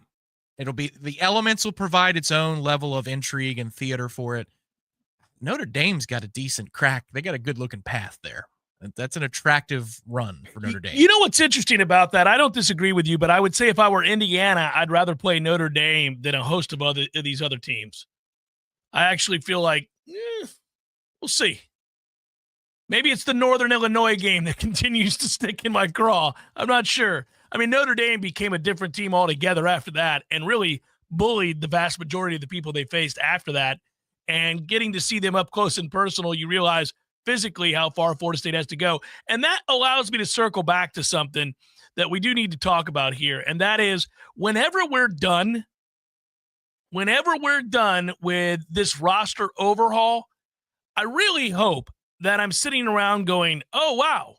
Okay, we're starting to look like we're supposed to look. I thought there was a moment that we could. But, you know, all of a sudden it was gone. It was gone. And I was so frustrated. Next thing you know, you're out there looking and comparing and contrasting in the same manner that we were 4 years ago, Tom. It happened just like that. Now, I know you lost 10 NFL players. And losing 10 NFL players, and by the way, several of them that are producing quite well at the NFL level. I saw Renardo Green with a big hit over the weekend, and, you know, we're used to watching the duo in L.A. shine, but a lot of guys from that team have looked good when they've gotten opportunities this year. Jerry Jones has too, but the point would be when you're looking at that, hey, you know who I saw make a tackle? And I was thinking about it. The kid that transferred out of here that went to Louisville, whom we beat. Yeah, not Greedy Vance. No, no. What was the kid's name? Oh man, the chat's gonna get this so fast. I kind of liked him though. Remember that? I kind of liked him. I enjoyed like the effort. Last name starts with a B, doesn't it? It was the kid that Johnny owned. Brownlee. Jarvis Brownlee. Yes, Brownlee. I knew there was a B. Brownlee made a big play in the big play. It's all relative. It was Titans Jags 10-6, but it was he's playing for the Titans out there hitting people. I'm like, well, damn it, man! I kind of liked Brownlee when he was here. Because he had what for, and we have had so few players that had what for. Now, he wasn't an elite cover guy at all, and he was on the edge, but I liked how edgy he was. I liked that. I thought if you got dudes who have the kind of what for in them that kid had, now you would have liked him to have been faster. But if you had that kind of what for littered throughout your roster, you ain't going 2-10. They've lost a lot of that in the last couple of years, and again, most of it went to the NFL. But, man, yeah, I know. Listen, he was a mess. Hey, Tate's back in the portal. Oh, and so is A.J. Duffy, and so is, Duffy left. Yeah, I mean, it's interesting, isn't it? It's very interesting to me to watch kids leave here, go to very small programs, and not work out at those small programs. That says less to me about them than it does Mike's ability to evaluate players. Man, come on, Mike. What are we doing? You got kids that couldn't cut the mustard here, go to a lower level school and suck there too? Why were they here? Not a good look. Let's hope that changes right now. Well, thankfully, yes, I agree, but, can't fix that. But what you can do is fix what comes next. And they're addressing it, if nothing else, with copious amounts of change. I mean, a lot of change. Oh, yeah. There's a ton. It's, And again, what we'll always wonder about, Tom, and I know that for a lot of us, we probably tuned in and tuned out. And it seems Mike may have too in that moment. But the one good thing I thought at the time that would come out of the Florida State getting their ass drubbed by Georgia opt-out game would be that you got an up-close and personal look at what backups, second and third stringers on elite programs look like. I mean, when Georgia was playing their subs in the second half much of the game and third stringers for much of the game, the one thing that, and we talked about it at the time, I was like, yeah, it looks a little different, Don, doesn't it? Well, yeah, it was much like, think about the 2013 ACC championship game.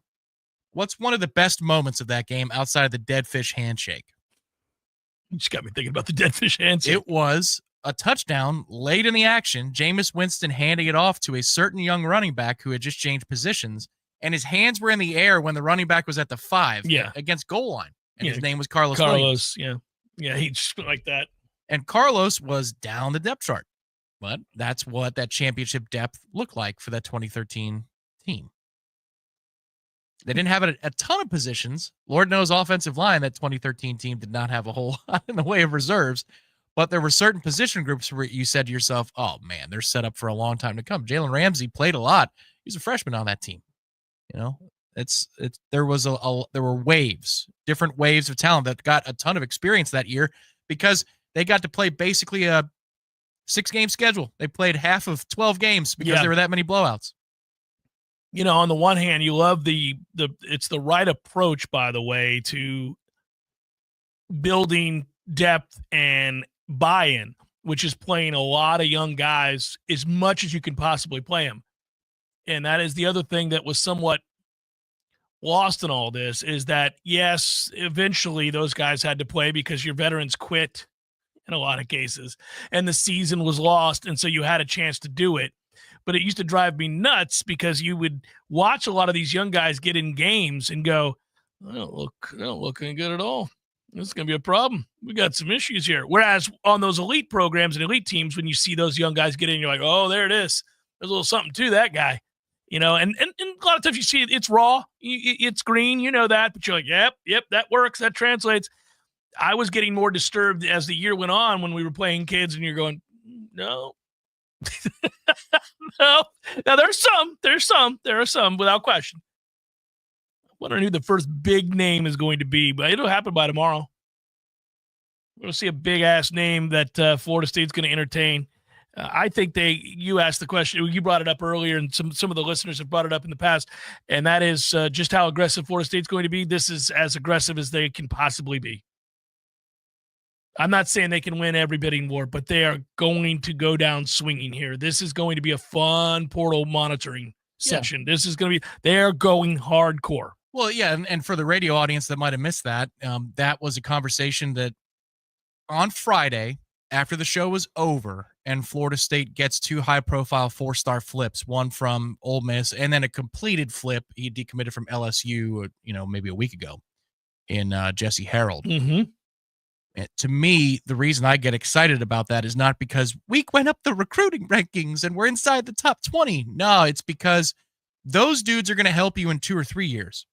But if you're willing to spend to flip those dudes, then you most certainly have to, by definition, be willing to spend on portal guys. Have to be.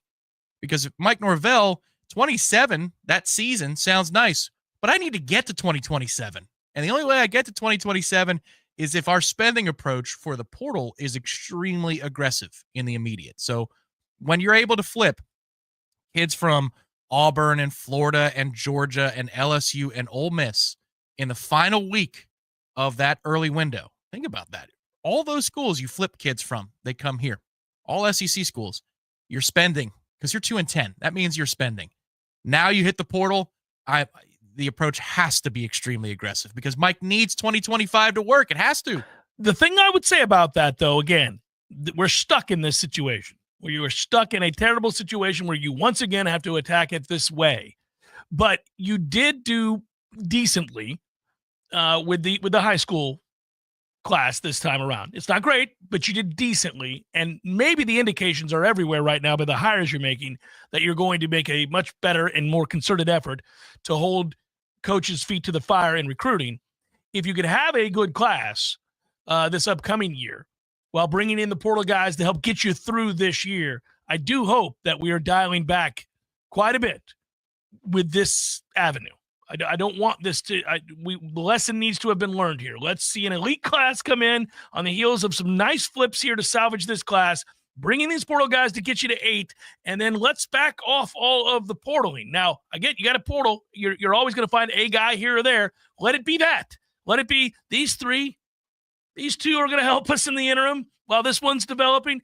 But, man, I do want to see that. I do want to see, like, even during the successful run, we were asked about it every day. Armello's a great example. We were just talking about him. Like, people want to know, like, what's going on with Armello? Seems to me this offensive line's terrible. You telling me he can't get in the rotation? But even before we realized they were terrible, like before this year started, people wondered why coming out of camp he was nowhere to be found on that depth chart. You were like, is he not getting developed? How many times did you ask the question on the air about where's our future center? Oh yeah, that you've had many years. I never want to see that again. You've had a Senate term. I never want to hear again, like, why hasn't this player or that player? I mean, I get you're going to miss sometimes. Guys are going to get beset by injury. Sometimes you misevaluate. There are no 100% hit rates on all these things. But man, it was a kind of across the board deal where we've been going, he's not getting any better. Yeah, he's not cracking the lineup. Oh, this guy's playing because he has to play, but he's not any good. Like No. Yeah, you're saying to yourself, when Stickle left, I mean, we were out in the open about that. Thank God for Stickle. Because Mo was hurt throughout 2023, and Stickle is he's a savior in a weird way that he'll never get credit. Yeah, he helped practice run without interruption. Old 64 was out there getting it. Now, 64 was not somebody you wanted in live fire drills in the ACC championship or on the road against Florida, but we needed practice to be conducted, and Mo needed the rest. So thank you, Stickle. But that it had to be Stickle and there wasn't somebody else who could fill in that circumstance. Your backup center for the 13-1 team was Darius Washington, but you needed him at left tackle. How are we so strapped? How is this possible? Never again, right? Never again. We'll see. Like, it's one thing to move Cam Irving to center, and then everybody becomes better. You know, that was the 2014 move. It's quite the other two. Oh, my God, there's no one left. Well, you served up a perfect joke for me, and I cannot use it. Because we're back on the radio? Because we're back on the radio, yeah. So you can guess what it is when I tell you that, hey, man, make sure you're taking care of your boys. Make sure everything's groomed. Make sure you got the aftercare necessary, the salve to keep back the chafing, all that. Although wintertime should be all right. How about the all-in-one grooming kit? You could join the over 11 million men worldwide who trust Manscaped. Go to Warchant, go to manscaped.com. Use the code Warchant for 20% off and free shipping. It's holiday season. Now is the time. Manscaped.com, code Warchant for 20% off plus free shipping. And when you get the Performance Package 5.0 Ultra, it doesn't just stop at grooming essentials. It comes with 2 holiday bonuses. You get the Boxers and the Midnight Bravo, plus a toiletry bag to boot. You're rolling in it. 20% off plus free shipping with the code WARCHANT at manscaped.com. 20% off plus free shipping, code WARCHANT at manscaped.com. Your local news now. A former Tallahassee church employee turned himself into the Leon County Detention Facility Wednesday after he was charged with sexual assault on a minor, according to officials at the Leon County Sheriff's Office in Morningside Church. Hunter Eubanks, 30 years old, is accused of sexually assaulting a 16-year-old churchgoer multiple times on church grounds. Morningside Church officials confirmed that Eubanks was a former employee. The 30-year-old. This is G. Deckerhoff. In 1979, my friend Guy Moore opened his first store. Over 45 years later, Garnet and Gold is still providing the Seminole Nation with unique ways to show their spirit. As the last locally owned FSU merchandise source in Tallahassee, we're proud to be a part of the Florida State experience and this community. If you're a Seminole like me, this is your store. Garnet and Gold. Go Noles. At McEmoreSystems.com. This is meteorologist Paul Trombley with your Real Talk 93.3 weather update. Cloudy skies expected this afternoon with a slight chance for storms. High of 73. Southerly winds 8 to 15 miles per hour. Slight chance of rain showers tonight. Lows dip down to about 63. Cloudy skies expected. Cloudy skies tomorrow. Slight chance of thunderstorms 75. This report is brought to you by the Lawn Johns. For all your landscaping and lawn care needs, visit thelawnjohns.com. Currently 67.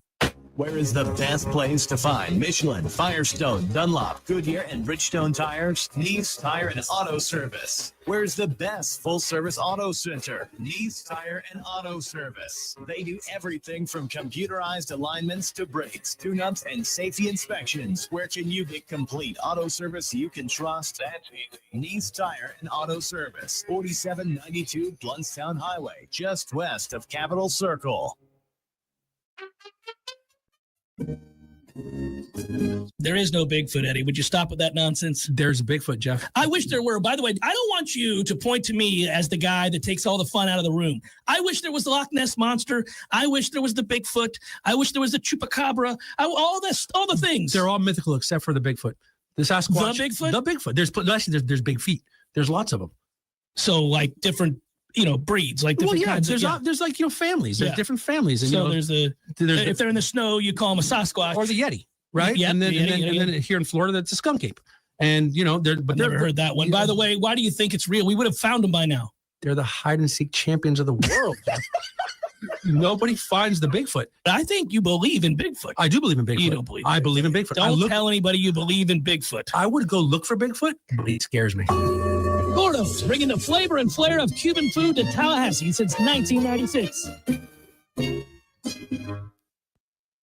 The Jeff Cameron Show is a production of the Warchant.com Multimedia Network. Check out Warchant.com today for the latest news inside Florida State athletics. That's Warchant.com. Now, back to Jeff on Real Talk 93.3. condolences to anybody who was facing Josh Allen over the weekend in your fantasy playoffs. Or that's a toughie. My man had 6 touchdowns, 3 rushing, 3 passing. And I mentioned before we headed into the weekend was likely your MVP. And that he threw 6 touchdowns on the fire. Now they lost, and that defense got exploited. And that's all well and good. But, man, it wasn't because of him. Holy moly. What a nightmare. I was thinking about anybody that had any of those receivers for either team. And how if you were in a playoff, if that was your first week, or this was deciding who was getting you in, you must have been like, really? Okay, so it's a shootout. This is headed towards 40-something to 40-something. Everybody's going to have massive numbers.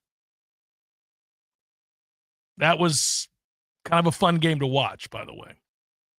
All 3 Florida teams won over the weekend. That doesn't happen often. Tua's played exceptionally well since looking like he was dead on the field. And coming back in, he's been awesome. I believe it was 46 dropbacks. If it wasn't dropbacks, it was pass attempts, so the dropbacks number would be higher. No quarterback hits for the Jets yesterday. 0 quarterback hits. Mathematically eliminated from the playoffs. Oh, it's a tragedy. Aaron Rodgers didn't make it. Maybe they need to have Steve Cohen as their owner. Bucks got up 14-0 and just decided the game was over. And then tried to lose, and thankfully we're playing a Raiders team that doesn't have a quarterback. Knocked out the one that they started. By the way, I had to chuckle at that late-ass push, but that shouldn't break your ankle. Like, how the hell did he get hurt? Those are the most feeble knees and ankles I've ever seen. I don't understand that either. Now, locally here, we didn't have the game, so I had Red Zone on. Oh, I watched the game. Because you have the ticket. Yes. You did see the pursuit. That you didn't see the push? No, because it's late. Well, no, I saw the replay. Yeah. No, but at the moment, you're like, ooh, he might get there, and the camera's going to pan and follow the ball. And then you wonder about a roughing the passer flag or whatever. Right. I envisioned when he was down and hurt that something vile happened. And then it's a little shove. It's a brisk 2-hander. I would have called it. I mean, it was late. And the way that they call everything these days. Now, kudos to the SEC officials in the SEC championship game that watched a young man get beheaded and then went back and looked and went, yeah, it's not a penalty. Get down. Get down. Running straight up. That was a ruthless and wonderful hit. That was something to behold. You and I were watching together. Yeah. I think the entirety of the restaurant was like, oh, it was one of those ones where everybody jumps up. Hat goes flying up. I thought his knee was shot. There was a gentleman in the restaurant who was displeased with the flag in the first place. But, that's how they do everything now. They just throw the flag and then decide we'll go back and look at it. Yeah, remember for a year or two when the rule was the 15-yard penalty will always stand? Which was ridiculous. Yeah. Yeah, I mean, when I saw the hit, I'm like, well, they're liable to throw that young man out of the game. But the thing is, once you're committed, once you're committed like that and you go in with your shoulder and, I mean, good night, Irene. That kid, to his credit, got up pretty quickly, dealt with it. I think that helps influence the review. I really do. I think they look at results. Yes, absolutely. I have this crazy theory that they look at results and they also listen to the television broadcast. Well, that's the one. I think the television broadcast, like the analyst, what are they saying? Yeah, I think Gene Steratore has a lot of say if on CBS they go to a review. I think the command center is willing to go with what the mob is being told by the analyst. I will go that far. Yeah, that part of it I might agree with. I would also say to you, by the way, that of course Georgia has a backup quarterback named Gunnar Stockton. And of course they do. I mean, there's no doubt. The second you saw that kid, if somebody in the room had said, his first name, and you yelled out Gunnar, and they went, that's right. You go, yeah, that's right. Gunnar Stockton, who will be the new folk hero.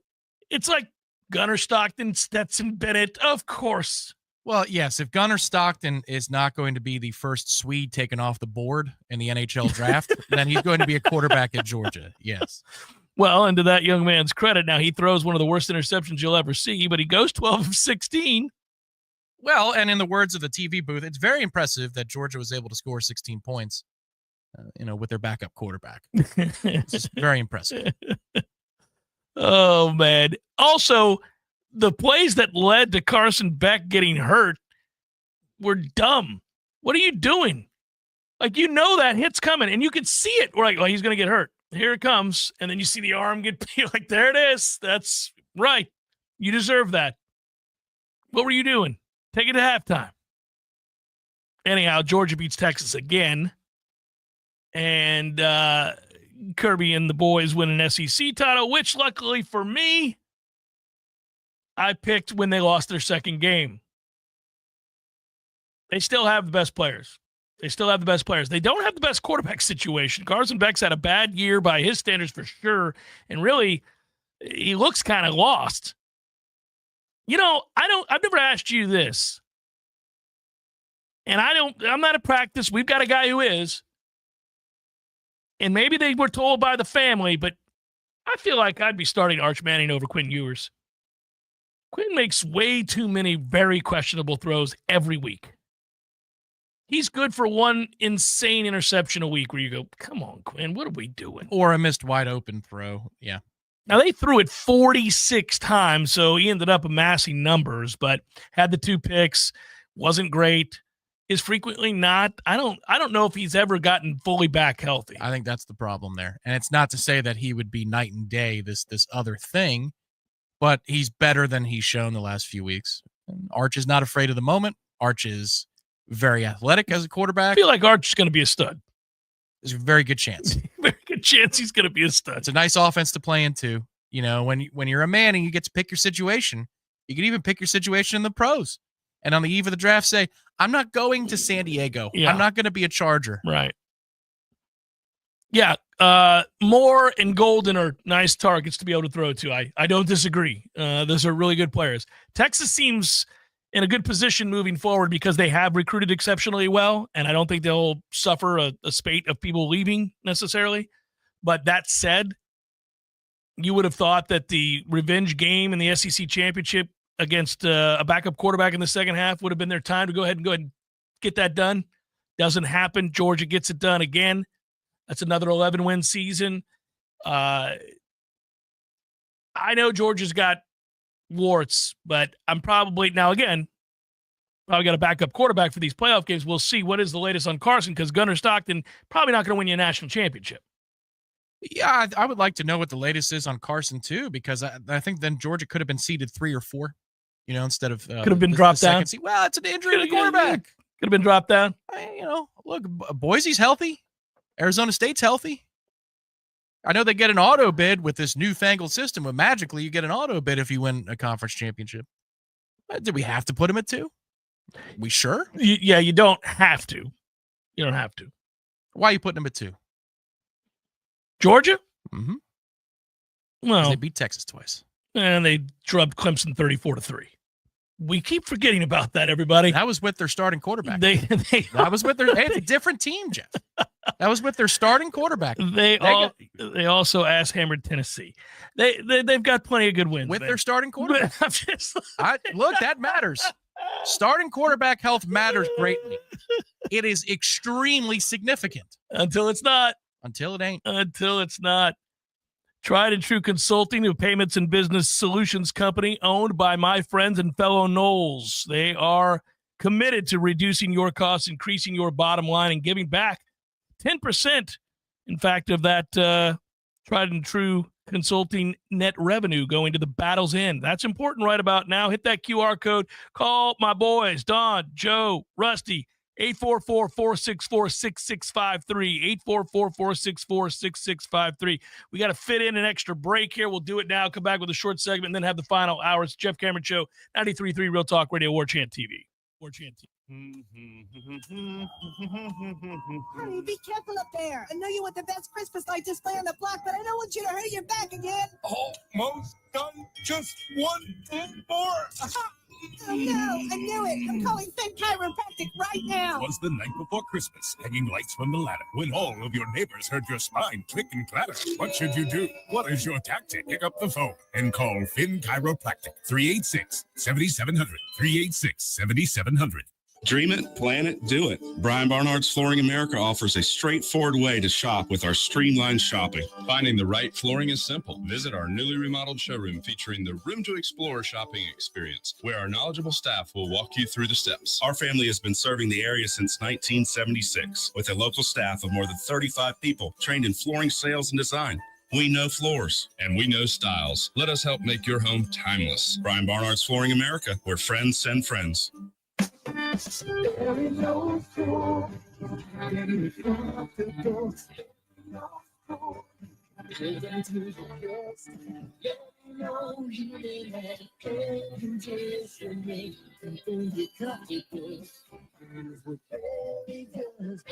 No matter how busy life gets, your home is the place where your family and friends show you they care and celebrate with you. That's why the professionals at Barano Heating and Air Conditioning always make sure your home is comfortable. Just like those who matter to you most, Barano will always be there for you. This is Tyler from Barano Heating and Air. Now you can schedule an appointment, purchase or renew your service agreement, or pay your bill from your mobile device. Any day, anytime, anywhere. When you turn to the experts at Carrier and Barano Heating and Air, online at baranoac.com. Florida license number CAC 1816186.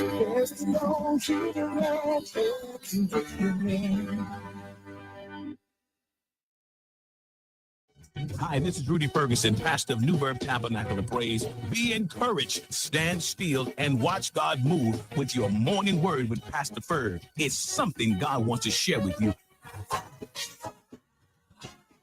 Tune in every Sunday morning at 7 a.m. to 7:30 a.m. with the morning word with Pastor Ferg. I believe it's going to bless you and keep you for the week to come. Right here on Real Talk 93.3. Hey, no fans, our partner ISF Inc. is a national management and IT consulting firm located right here in Tallahassee, Florida, solving the future for state governments through strategy, process, and technology. As a trusted advisor for state governments, ISF knows the importance of defining a clear and detailed strategy. Our friends at ISF can help your organization create a strategy that sets you on a path to success. ISF, your vision plus our expertise brings your brilliant ideas to life. Visit ISF.com to learn more. ISF, solving the future. Tallahassee is full of rich history and traditions. When you think of things that jump out in the minds of longtime residents, the state capitol, McClay Gardens, the Springtime Tallahassee Parade, FSU and FAMU Sports, the St. Mark's Lighthouse, St. George Island, and Paul's Termite and Pest Control. Paul's has been protecting thousands of people, their pets, their homes, and their lawns in the capital region for over 50 years. Locally founded and still locally owned and operated. There aren't many businesses in our industry that keep it together that long. Paul's Pest Control has many customers we've been honored to serve for over the last 50 years. We've experienced tremendous changes in how we treat homes and protect the people that live there. We've moved from liquid termite treatments that require drilling into the home's foundation to Centricon, a baiting system which works with their natural biology. We've moved from interior service to exterior treatments for general pests. But one thing we're not going to change is our old-fashioned commitment to personal service for each of our customers, the same way we've been doing it for over 50 years. For the elimination of termites, any other pests, and a greener lawn too. Call Paul's. We'll get them all. The Jeff Cameron Show is a production of the Warchant.com Multimedia Network. Check out Warchant.com today for the latest news inside Florida State athletics. That's Warchant.com. Now, back to Jeff on Real Talk 93.3. Joel became so screwed up and discombobulated, we had to fit that last break in. This will be a very short segment. I do want to say that there's a updated list. It continues to be updated over on warchant.com of kids that have entered the portal that Florida State might be interested in. Many of those listed as either visiting with specific dates or mutual interest label or offers, in fact, that have gone out to players. Still watching to see. That's also a label on that list, which is, hey, have we talked to this guy? Are we interested in that guy? Is there a player that we like here?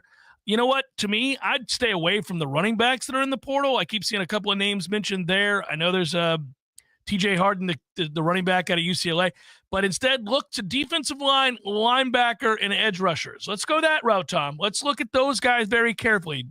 Josiah Trotter, for example, West Virginia, I'd be interested. I might take a look. Mountain Mama.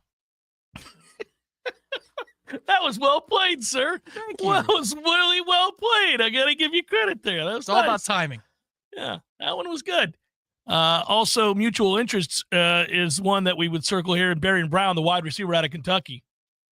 Give me production. Give me production. Kids that have done it in a bad set of circumstances like Kentucky quarterback situation. That wasn't good. All right, now we can do it. Now we can get all caught up. Now we're all right. We're going to roll on in, and final hour is forthcoming. Stay with Jeff Cameron Show, 93.3 Real Talk Radio, Warchant TV. There's fun to be had every night at the Corner Pocket. Take-home prizes on Trivia Tuesdays and Beer Bingo Thursdays. And kickstart your weekend with Martini Fridays. Plus happy hour runs every weekday and game day specials every time the Noles take the field. Watch all the best games at the Corner Pocket's Vegas Wall, featuring 560 inches of flat screen TV heaven. Oh, really? The best food, the best drinks, and the best place to watch all the games. Tallahassee loves the Corner Pocket. This is meteorologist Paul Trombley with your Real Talk 93.3 weather update. Cloudy skies expected this afternoon with a slight chance for storms. High of 73. Southerly winds 8 to 15 miles per hour. Slight chance of rain showers tonight. Lows dip down to about 63. Cloudy skies expected. Cloudy skies tomorrow. Slight chance of thunderstorms 75. This report is brought to you by the Lawn Johns. For all your landscaping and lawn care needs, visit thelawnjohns.com. Currently 67. What do you need tires on? Your car or truck, tractor or heavy equipment? At Nice Tire and Auto Service, we have tires for all of these needs. And we service your vehicle from air conditioning and computerized alignment to oil changes and everything else under the hood. Call Nice Tire and Auto today at 574-4100. That's 574-4100 for your scheduled maintenance. National accounts welcome at Nice Tire and Auto Service, 4792 Bluntstown Highway, just west of Capitol Circle. WVFD, Gretna, Tallahassee. This is Real Talk 93.3. More of the Jeff Cameron Show is coming up next. Don't miss TSC Tuesdays every Tuesday morning at 7:30 a.m. during the Greg Tish Show. Find out what's happening at Tallahassee State College every Tuesday at 7:30 a.m. on Real Talk 93.3 FM. There he is. Haven't seen this guy since, what was it? Oh, shoot. U2 at the Sphere in Las Vegas, baby. Hey, how about that, man? Wasn't that fun? Good show. Good show. Everything about it. Nearly perfect. Nearly perfect. I had everything I could possibly want. I wanted one thing, couldn't find it, and I looked everywhere. No Cubans. What do you mean? There was Cubans. There was Cubans. No, I didn't see any Cubans. Dude, I'm sure there was Cubans there. I mean, you know. No, I walked around. There was a moment right before the show. I thought, got to find some Cubans. Nothing. Dude, there's Cubans. There was Cubans. I'm sure there was Cubans. In Las Vegas? In Las Vegas. No Cubans in Vegas. There's Cubans in Vegas, man. Eddie, there were no Cubans. Chef. The sandwich. There were no Cuban sandwiches. You're Cuban. Of course I know there were Cubans there. Oh, the sandwich. Yeah, no, there probably wasn't many there in Vegas. No Cubans. No, not yet. Florida, bringing the flavor and flair of Cuban food to Tallahassee since 1996. It's Christmas time, my yard's a mess. Friends and family coming, oh, what a stress. Pick up the phone, the Lawn Johns are near. The Lawn Johns can help, no need to fear. 322-2567. 322-2567. Lawn Johns, Lawn Johns. 2567. No need to fear, the Lawn Johns are here.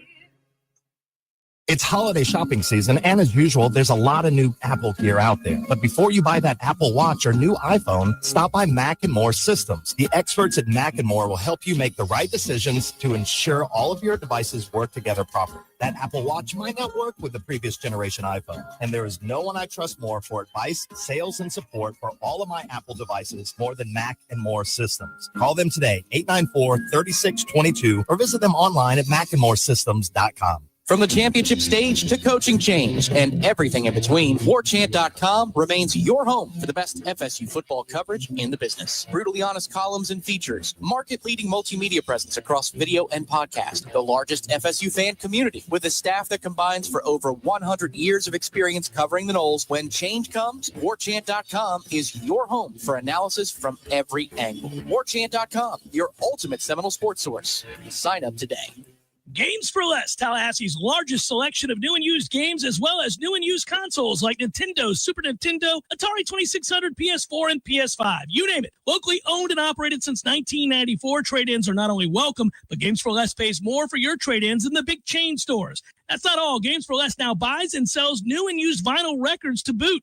George loves the Beatles, by the way. Reserve all the new releases today at Games for Less, conveniently located in the Walmart Supercenter Plaza on Appalachian Parkway. This is Dr. James Ryan Finn from Finn Chiropractic. The holidays bring all of us together for joy, cheer, and celebration. But we all know that the holidays also bring weight gain, increased stress levels, and many other health problems. You and your loved ones don't have to spend the holiday season fighting through pain and discomfort. The neck pain, back pain, headaches, numbness, and tingling. Oh my! Don't bury the warning signs that your body is shutting down. Call Finn Chiropractic at 386-7700. That's 386-7700. Or sign up at FinnChiro.com. That's FENNCHIRO.com.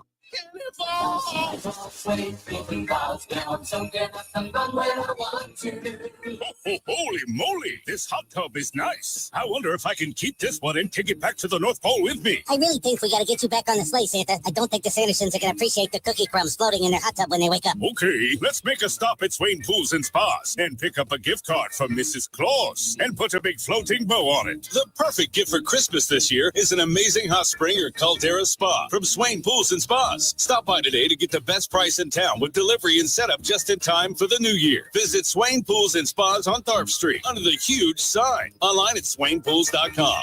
And right next to Swain Pools and Spas is Tallahassee Car Care. Stop in today for everything from an oil change and brake repair and tires to alignments and transmission. Big or small, we do it all. It's Tallahassee Car Care, the only repair shop where you can take a dip while we repair your whip. Tallahassee Car Care, right next to Swain Pools and Spas. Get involved!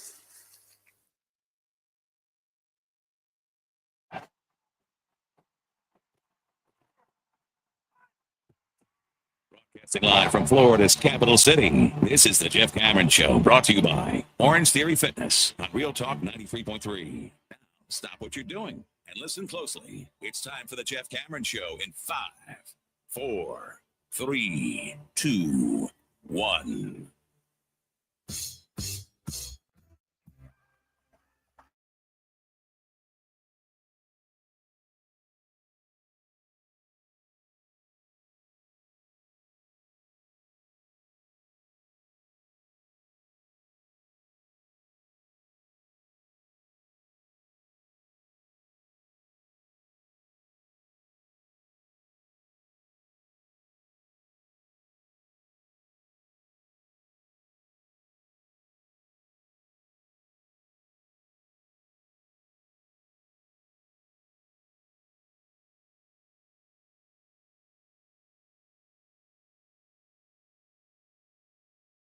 Terrestrial radio every day, Monday through Friday here, just as well as we do with the multimedia front on YouTube, Warchant TV. Thanks for watching and being a part of the chat there as well. Appreciate all of you, always.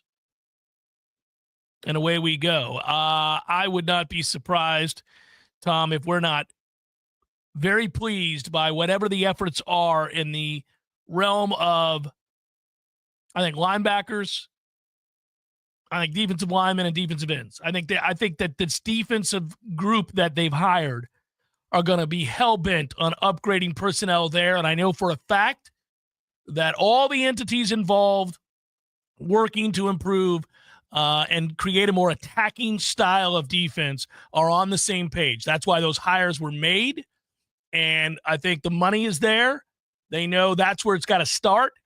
Now, most of us will hyper-focus, rightfully. I understand it's the most important position in football on the quarterback.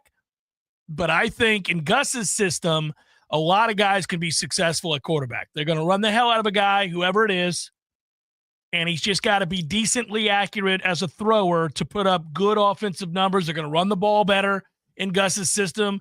No matter where he's been, they've done that successfully. So I'm going to count on that happening. But defensively, and I've always thought this, I know you guys could tell in my voice that I was never a big Adam guy. I was never a big fan of this defense. Obviously, you know I didn't love Randy. And I, for one, was the first to call out our secondary coach and got him the hell up out of here. Now, I have been waiting. That was a couple of coaches ago. Just there's been a lot of change. Yeah. Yeah. Anyhow, the point would be that I have wanted to see a much more aggressive defense for some time. One that not only reset the line of scrimmage, but set the tone for the game. And really, I feel like we've been passive on defense. You see it in the turnover numbers, very few turnover numbers that are in favor of Florida State this year. The plus minus was awful. But even when we were good, it wasn't as good as it should be with those players. And I believe that was the passive way in which we played defense. We wanted to keep everything in front of us. We were scared to death to get beat over the top. Everything, keep in front, tackle. And you know what? It worked for a time there, especially against poor quarterback play in the ACC. Against lesser talented teams, you weren't going to give up a lot of points with that method. I get why it was utilized. Sends the wrong message. It's not what should happen at Florida State, not with the athletes that you should be able to bring in here. I want an aggressive, nasty style of defense that changes the tone of the conversation. And I think these hires do that. Now flip it. Offensively, I'm going to be very curious to see what they do. It starts with quarterback. You know, Castellanos is visiting. We know that for a fact. That's been reported. It's on warchant.com. It's on the premium recruiting board. If you go there and look at the list of the guys that are coming in, you'll see that. And at the end of the day, I certainly wouldn't be shocked at all to see him end up here. He's got a relationship in the past with your new offensive coordinator. Okay. Yeah, makes sense. I would look at a couple of different guys at that position. Apparently, they're going to look at, several different guys at the position. I mean, you got a bunch of guys that would be fun, but I don't know if they're great fits. The guy that I would bring in over Castellanos, if I could get him, and I don't know that you could get him because he's going to be sought after, is the Liberty kid, the Caden Salters kid. He's a stud, Salter kid. Had some issues, we know, that led to him not going to Tennessee originally. He was recruited there to run that system, would be a good fit. He was really, really, really, really, really productive so far in his college career. The numbers are outlandish. If he's got everything buttoned up, I'd go that route, but I don't know. I would think it's between him and Castellanos and maybe two others that we're not talking about right now. Just two others? Boy, oh boy. I'm looking for greater specifics, RCJC, but it feels like you're giving nuggets without giving nuggets there. I let people read into what they want to read into, Tom. Yeah. That's why that fire's cooking over your left-hand shoulder. But I would tell you that honestly, again, I would really go hard after the Liberty kid more than I would Castellanos. But again, I'm not going to deny that Castellanos would fit in this offense. I mean, it's the offense. It's the offense. It's the system that he has to run. He doesn't do anything really all that well as a passer. So he has to run this system to be effective. The question is, could you get him a little bit more accurate and a little bit more consistent as a thrower? When he's on, to go along with the other elements of his game that he has, which is that elusiveness, you're in deep trouble. You're in real trouble, especially in this offense that Gus is going to run. You're kind of dead in the water at that point. But he's going to have 2 or 3 games where you're like, oh, we got this version where he can't hit the broadside of a barn today. Footwork looks terrible. Okay. But again, the upside for when he's right, and if you could present that and create some open looks and some easy plays, he can be deadly. He can be. And it's college football. So, all right, we're not drafting him. It's not the first-round pick. I'm not telling you you're bringing in a guy that I don't think is ever going to make it. Yeah, it's funny. You describe what's going on in the offense. And for me, as much as that side of the ball needs to get an overhaul and fast, I'm giddy what's going on with the defense. Yeah, it's not resigned is not the right word, because resigned says that you don't have any confidence. I've siloed that off for myself. I said, all right, that's going to be what it's going to be. And we'll see if they can build towards what Gus wants to run. Let that be. The defensive side, you're airlifting an operation from Nebraska with Tony White and Knighton and Cooper and probably some support people as well. It's its own thing. You're talking about, again, it's like a helicopter taking a giant operation. It's its own command center, and you're just lifting it and then dropping it here in Tallahassee, and you say, go. And it's going to include more than just the coaches and support staff members. You're going to have some players in here who know how to run this defense as well. I fully expect Nebraska players to be in here, and they can lead and be captains for Florida State in terms of teaching the players that are here currently on the roster the tenets of the defense, helping develop those kids, be a transition team of sorts.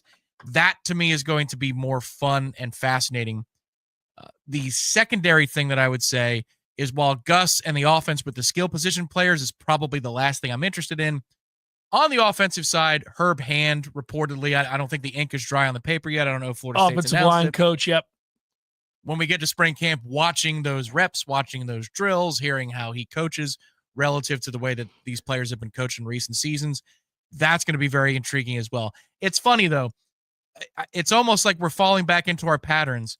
I know that you love to watch the skill guys go head-to-head because they're the ones that can change the day for you.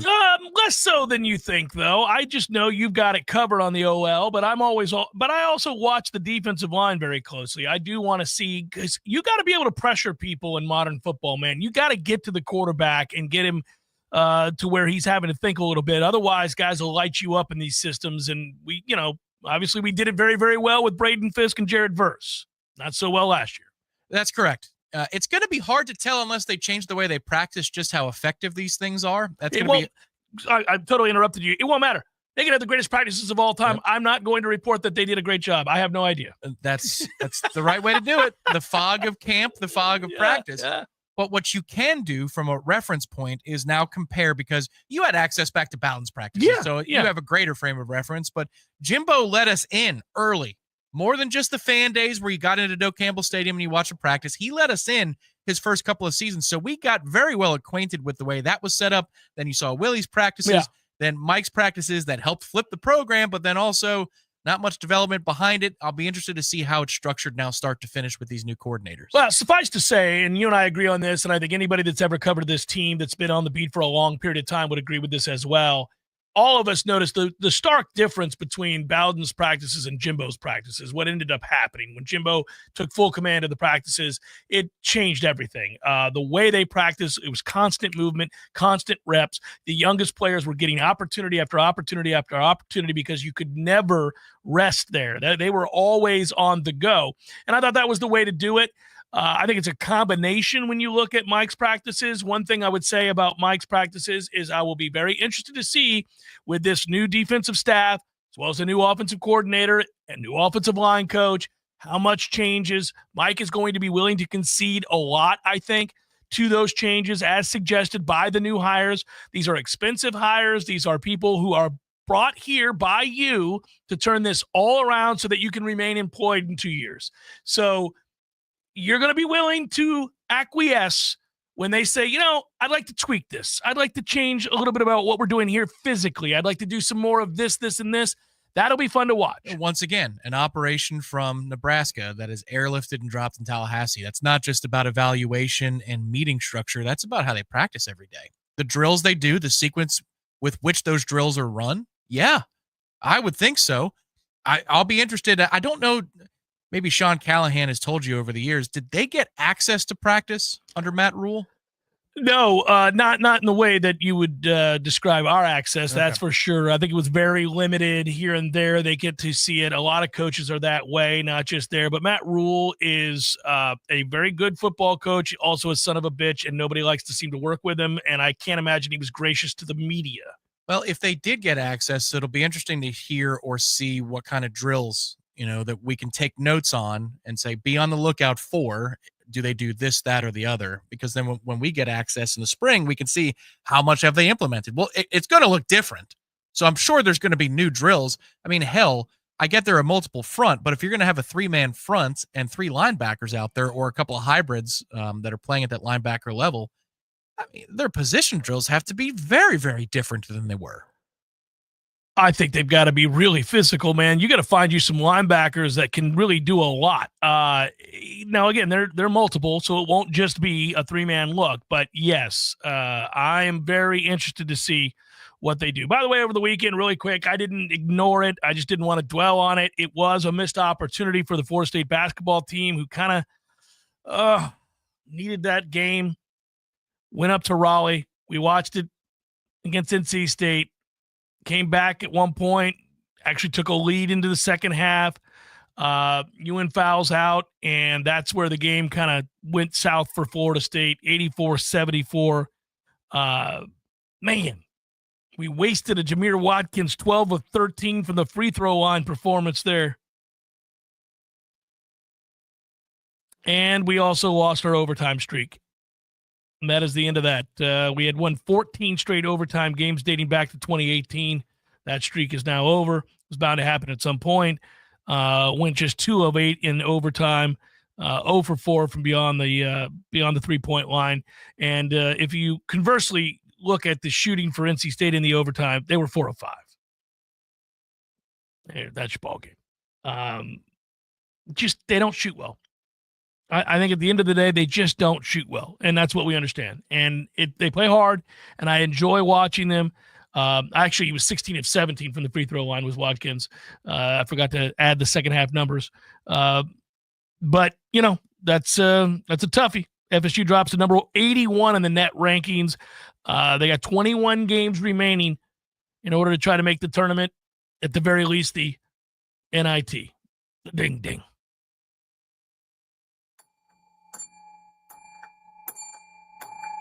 Exam week. There you go. Exam week, and then next Saturday against Tulane.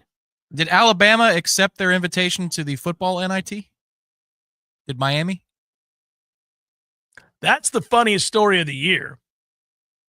Ours was told pretty quickly. If you hate Florida State, you enjoyed seeing 0-3, 1 in whatever the hell, eventually 2-10. And so you could revel in that through much of the year. We provided the opportunity to have fun at our expense early and often till it got boring. Then it was just, they don't even matter. Fair enough. But from there, if you wanted to find the other funny stories of college football this year, it's that in Miami put all the chips to the middle of the table and paid more money than you could possibly imagine for their star quarterback. And we're very certain that not only were they going to win the ACC, but also make the college football playoff. They did neither. They did not win the conference. They've still never won the conference. They won't win it this year. In fact, they didn't even get to play for it. They also won't go to the college football playoff. So they'll win as many playoff games this year as Florida State does. And, of course, the Noles just won the conference championship a year ago to go with the countless times that Florida State has won the conference championship. So it's fun. They're playing for Pop-Tarts. It's fun. Maybe I'll have my first one in their honor. That is a toughie, by the way. That is, man. The ACC having to build that graphic yesterday for Miami celebrating its birth into the Pop-Tarts Bowl. With Cam Ward with Victoria's arms extended. I made sure that the Warchant account retweeted it, just so people could know. The ACC is, they're proud. They were pumped. They're proud of what Miami's done. Everybody should take note of it. Interest rates continue to fall. Properties sitting on the market longer than they have in a very long time. If you've been on the fence about purchasing, now is the time to buy. Buyer's market. We haven't seen that in years. You got it right now. Let's go see my man Shannon Young. Loansfornoles.com. That is loansfornoles.com. Shannon with the Fairway Independent Mortgage Corporation. Hardworking, smart, fellow Nole, getting after it. Do it right by you. Make it happen. Shannon Young, loansfornoles.com. It's Jeff Cameron Show, 93.3 Real Talk Radio and Warchant TV.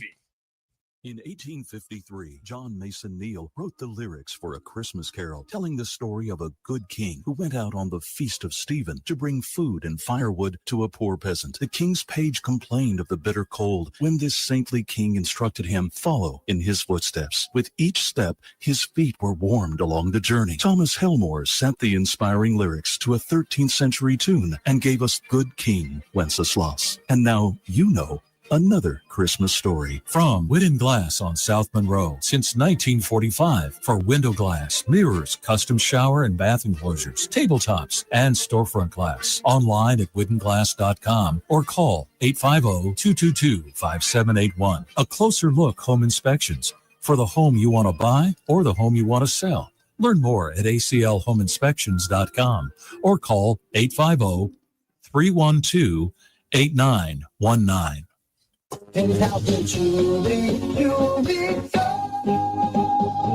It's the season for shopping and searching for the perfect gift for the truly special people in your life.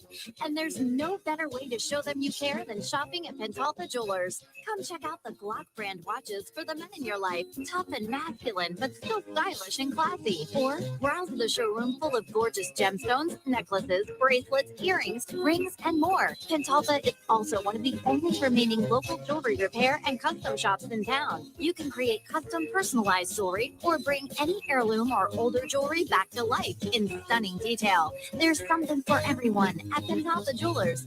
Shop local this holiday season at Pentalta Jewelry, located at 2903 Appalachia Parkway, where they've always been.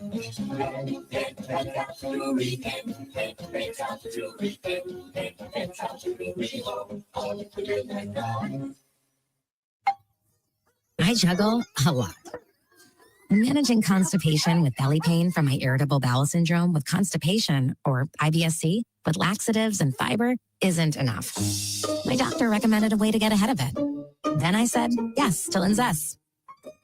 Linzess linaclotide is a prescription medicine that treats IBS-C in adults. It's not a laxative. It's a once daily pill that helps you get ahead of your symptoms. It's proven to help you have more frequent and complete bowel movements and helps relieve overall abdominal symptoms, belly pain, discomfort, and bloating. These symptoms were studied in combination, not individually. Do not give Linzess to children less than 2. It may harm them. Do not take Linzess if you have a bowel blockage. Get immediate help if you develop unusual or severe stomach pain, especially with bloody or black stools. The most common side effect is diarrhea, sometimes severe. As I want to do, I look out for your comfort, everybody. You know that. And I've told you for weeks that the cure to what ails you is over at Manscaped. Manscaped.com, promo code Warchant, of course. But you need the salve so the boys are comfortable. Listen, being comfortable is a year-round endeavor. It's not just when it's hot outside. It's not just when there's the potential for rash or chafing, as they like to say. No, it's year-round. Get you the underwear. Get you the salve, get you the balm, get you the cream, get you the nose hair clippers, get you everything you need to trim and keep proper. There's the crop preserver. There's the stuff that helps you out with every part of your body, not just down there.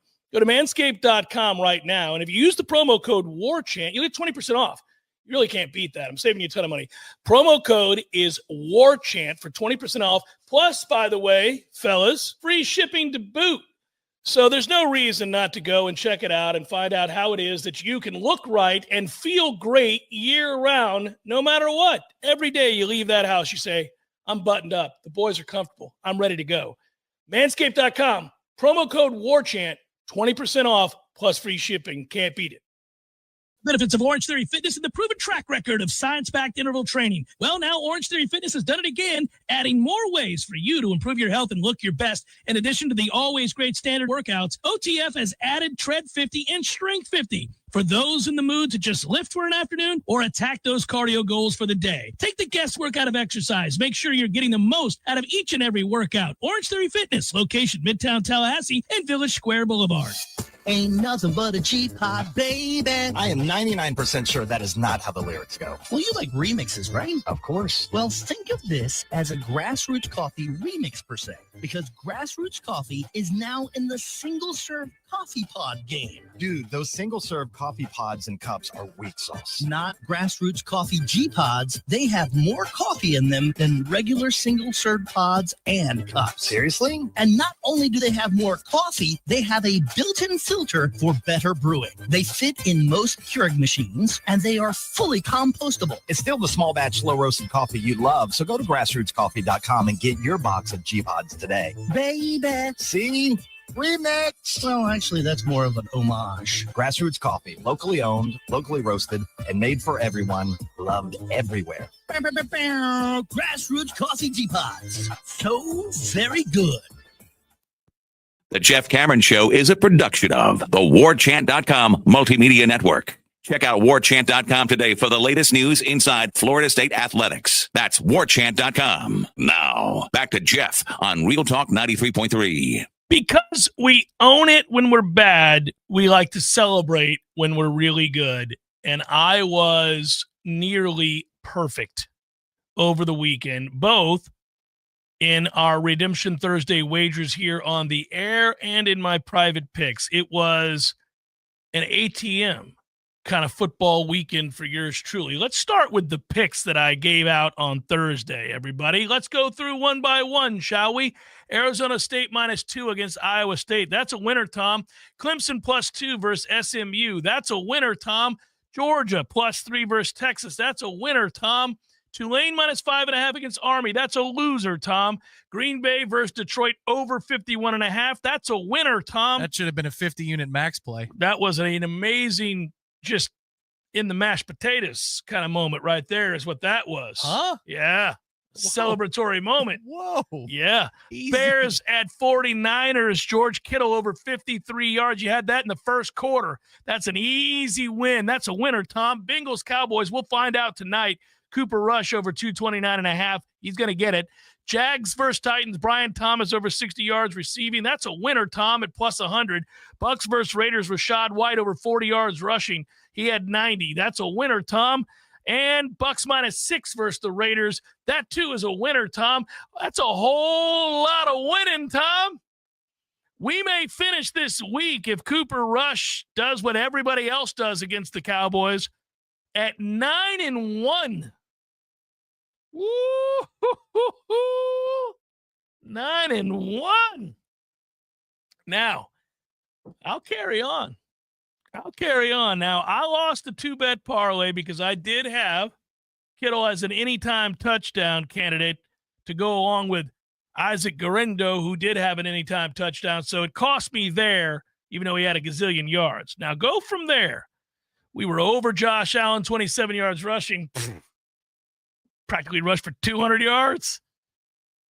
We were over George Kittle, 53.5. Already told you about that. We were over Jacoby Myers receiving 62.5 yards. He had 67 against the Bucks. Woo! That's yet another winner. Had a little 3-bet parlay that you're going to like, everybody. Had Justin Jefferson anytime touchdown. That hit. Had Bijan Robinson anytime touchdown parlayed with it. That hit. Had the over 46.5 on the Falcons-Vikings to go with it. That's a trifecta suck-it hit right there is what that is. Boom, boom, boom, boom, and that's a winner. Had Clemson to win the ACC back when they lost their second game at +260. That's a winner, Tom. Boom. And I had the Georgia Bulldogs to win the SEC back when they lost their second ball game, and that was at +525. Woo! That, too, was a winner. We were Ric Flairing this thing left and right over the weekend. Man. Martha is pissed. I never wanted the weekend to end. I was just at that point, I took all of the monies, and just did silly things. I was like, I'm going to start betting pass run right here. Let's have some fun with this. 2nd and 6. They're running. Just getting, if it weren't cold, Daddy'd be going to the beach this weekend on the weekend that was. Woo! It was something and fun. You'll have to woo again as we catch up on the chat. Alex says, I don't know why we aren't just using an algorithmic matrix to determine the rankings. 12 teams is more than enough to ensure that all, quote, deserving teams get in. Thank you, Alex. Well done. Dylan, I think I can decipher this gibberish as you did not use punctuation. You might have been speaking into your phone. We're dumb to get another portal quarterback just to have people leave. I think that's how you would read that first part. Not even just at quarterback. So he's saying like other people leaving there too. Just to hear you all complain about it. Recruiting. I think I got a handle on what Dylan is saying there. I would not argue too much with you, Dylan, about the going out and get a portal quarterback situation. I don't know that they have to do that. There are plenty of people who vehemently disagree. I do think at some point you got to ride with the guys you brought in.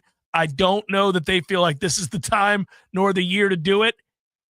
And I'm not entirely certain that everybody rides if you go in and get another quarterback, although that could very well be the case. It was really well deciphered by you. Thank you. Well, I don't get bring the head cold. Never lose your nerd right. Great win for my Rams yesterday, and go Knowles. I had Matthew Stafford on the over passing yards too, by the way. Did that in game when I saw what kind of party that was going to be early in the first. That's why in-game can be so fun. Noel Kev, does anything suck more than watching FSU blow a season? I put my Atlanta hat on, put down the bottle of tequila, and attempt to stand up. And the Bucs now lead the division as they have reeled in Atlanta, surpassed the puny Falcons, and moved on to, well done, Ric Flair, moved on to take the lead where they're accustomed to sitting on top, the NFC South, a division owned by the Tampa Bay Buccaneers, and one that will be won again by the Tampa Bay Buccaneers. A bonus answer for Noel Kev. He asked in the chat, isn't Gunner the name of the villain in Mighty Ducks 2? Yes, that's correct. He was Iceland Captain Gunner Stahl. Did not see Mighty Ducks 2. Don't remember much about Mighty Ducks 1. Good movies. Probably saw the bits and pieces of Mighty Ducks 1. But certainly didn't see Mighty Ducks 2. I had no interest. Well, they in were that. Team USA at that point. Yeah. But that's all right, okay. Somebody's got to win it. Just like the ACC, you'd like it to be Florida State. So I, too, would just like to win the NFC South. It gets you into the playoffs. And that's where the Bucs will be heading.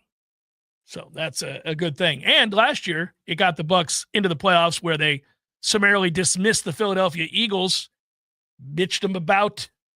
Game wasn't very competitive. And then had Detroit on the brink on the road. So you got to get into the dance. It's fun to do. I'm sure that's what they're saying today in Clemson talk radio, Walt Deptula land. You notice that their recruiting rank was worse than ours? I did, which was kind of shocking given that they don't go to the portal. Isn't this kind of, they're getting positively reinforced for mediocre results in the recruiting world where the reinforcement's coming. They hate the portal. Maybe their development is extra on point, the antithesis of who we are or who we've been in terms of looking at high school players and saying they're going to fit into our system. But they've had a bit of a slow run in the high school recruiting ranks. Tragic to see. It gives us a chance to stop staggering for a moment, sober up a little bit, and then get back to where we need to be before they assume the mantle, right? Gabe says, I need to hear Jeff and Tom's thoughts on Belichick to North Carolina. What do you ask him at media days? Oh, please let it happen. Please let it happen. I've so enjoyed media days over the years for a variety of reasons, and mostly to do with conversations that I've had with coaches and players over the years, and a couple of really well-spent evenings in a certain Irish pub. But that said, do we lead with, is it solely money, Bill, that leads a 24-year-old into the arms of a 72-year-old man?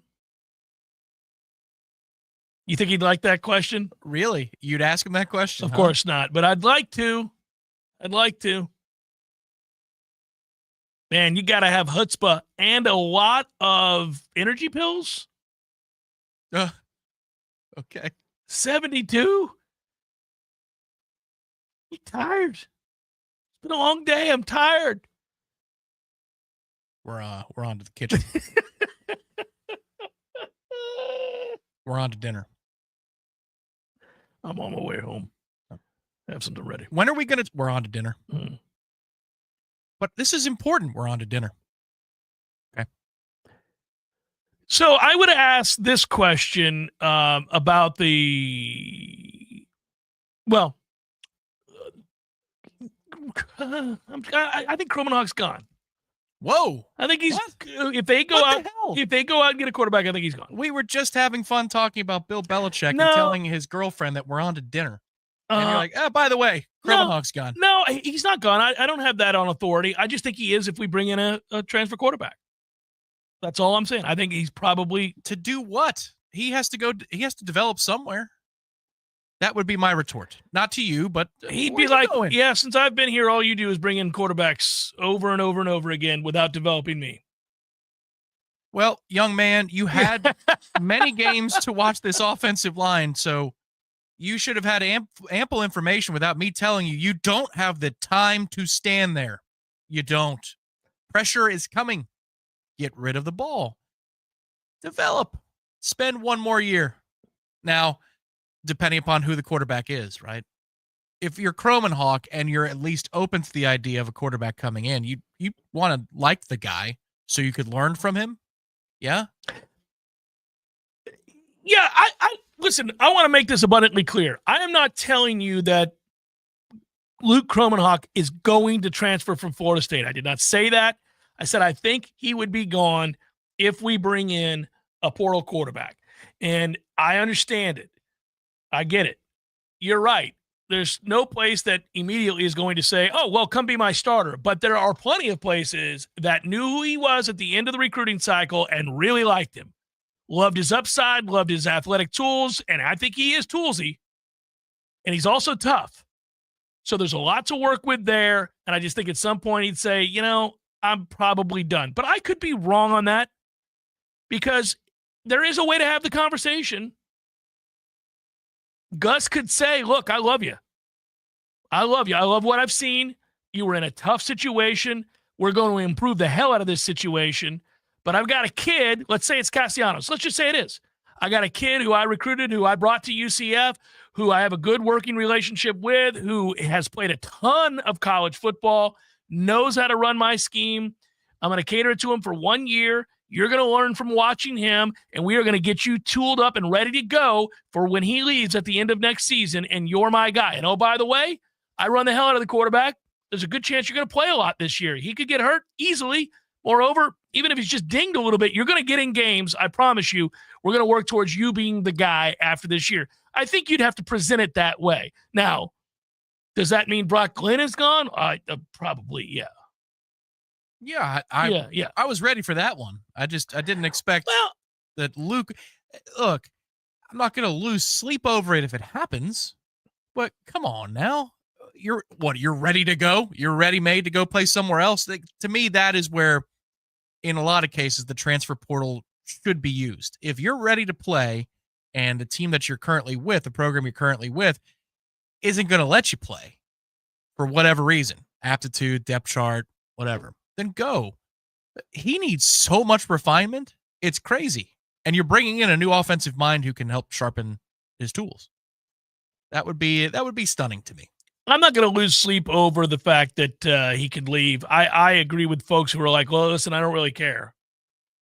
Yeah, I mean, I get it. He hasn't done anything to make you fall to your knees if he leaves. I mean, I'm just saying, most of the situation was not his fault, was not his doing, was a nightmare. And we were so effing lost in so many ways. Game plan wise, it really didn't make sense until you saw him at the end of the year when he started running him, which we said right from day one, if you're going to play him, run him. Yeah, that made no sense. Let's go. The lack thereof. Oh, Mike was lost, man. The way this season ended, it spiraled and was dumb. Everything was dumb in the second half of the year. Every play should be a read option against Florida with Luke. Every play. Yes. Well, that would be as they were currently constructed. That was the case. With what they have. This is where you're so stripped down to nothingness that run the basics and see if you can't catch fire because Florida doesn't know how to communicate and defend it, or they have whatever basic issues because it worked early on. That is a rare instance where I will get into play calling and I'm like, come on, man. What do you think you're going to do? Run through 4 progressions with Luke because he's got the time? Right. Or drop him back and expect him not to think that he has enough time to go through 4 progressions and see it before he throws it? You have ample evidence that this guy's internal clock is not ready. Help him. Help him. I have a question for you that's going to make your day before we get, I know we got to take a break and go to the news, but this will make you laugh. Do you remember the name of the guy? I'm sure it's good news. Do you remember the name of the guy that was mad at DeBoer for the way he dressed? Oh, yeah. He He had a good name. The writer. Yeah, he had a funny name. It wasn't James Goodman? It was Goodman. Yeah. Yeah. Oh, he's back. And? Alabama lacked toughness. DeBoer is to blame. We are gathered here today. Really? Yeah. To say goodbye to the Alabama dynasty. My man. We've had fun keeping tabs on this relationship. He is not a fan of the shabbily dressed Kalen DeBoer. You want to laugh at this, Tom? I'll do you one better. The picture that goes with the story that he wrote shows DeBoer, and underneath the caption reads, Alabama head coach Kalen DeBoer watches warm-ups before an NCAA college football game against Auburn Saturday. The picture is pretty clearly a shot at the warm-up outfit he has on. To me, I think it's a double entendre there, the warm-ups part of it, which, he's only those of us who remember his problem with what he's wearing will get that. Alabama had better wins than SMU, and Alabama had a better strength of schedule too. But was the Crimson Tide a better football team than the ACC upstart with the easier road to the college football playoff? Who's to say? Maybe, probably not.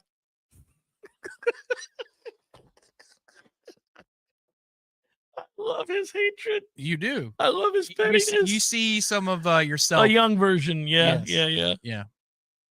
And a selection process that comes down to the eye test. Alabama looked awful against Oklahoma. SMU held its own against Clemson. That was enough to keep Bama out of their first college football playoff. Never mind that Clemson was mediocre at best this year, and that Dabo Swinney's Tigers lost to Georgia 34-3. It was the right decision to include SMU over the Tide. Why? It's pretty simple. Alabama wasn't a great team this season, didn't deserve the spot.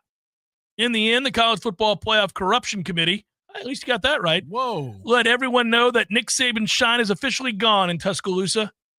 Maybe the next phase of the tournament will have a couple play-in games for teams that never really got their acts together during the regular season, but could, on a night, theoretically win the national championship.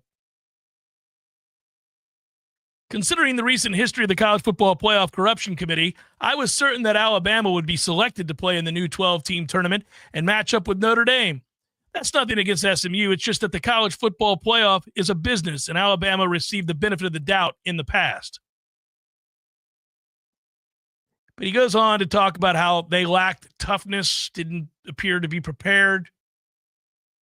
We can prattle on and on about every aspect of the new playoff, but what's not up for debate is the abject failure of new Alabama coach Kalen DeBoer. I just hope he had that same energy for Nick last year. I wonder if he did. Well, he admits that they got the benefit. He says it. Yeah, right. One play at Auburn changes everything about how that team is perceived relative to this one. They're the same team. Alabama didn't make the playoffs in a season that included a loss to Vanderbilt. That checks out. Goes on to talk about the defining moment for Alabama was when two-time captain Malachi Moore melted down like a spoiled brat during the final seconds of Alabama's loss to the Commodores. An extension of the head coach, I'm sure. How has NIL changed the game? I'll be the first to say it. It's made some of these teams soft. Alabama's one of them.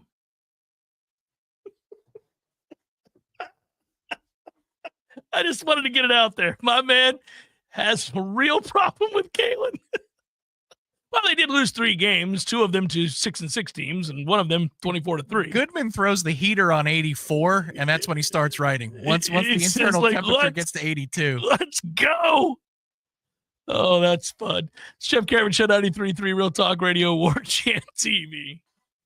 Your local news now. Due to night temperatures potentially dropping below 35 degrees again tonight, overnight cold weather shelters will be available. Anyone in need of sheltering is encouraged to go to any of the following locations. Single adults can go to the Kearney Center. Families that consist of at least one adult and one child can go to Hope Community, and youth under the age of 17 can seek shelter at 2407 Roberts Avenue. Intake will take place between 4 to 8 p.m. A Tallahassee man, Carl Denson, will spend the rest of his life behind bars after he was found guilty of shooting and killing a man in a Tallahassee park in 2021. The shooting happened nearly 3 years ago at Carter Howell Strong Park. The incident was caught on camera, which saw Denson riding a bike behind the victim, Jimmy Lunsford, who was sitting on a park bench, and shooting him in the back of the head as he rode past. He confessed to shooting Lunsford as retaliation for the victim stealing from him in the past. This is Rachel and A with your Real Talk 93.3 local news update, brought to you by Macklemore Systems, Tallahassee's go-to Mac store. Check them out online at MacklemoreSystems.com.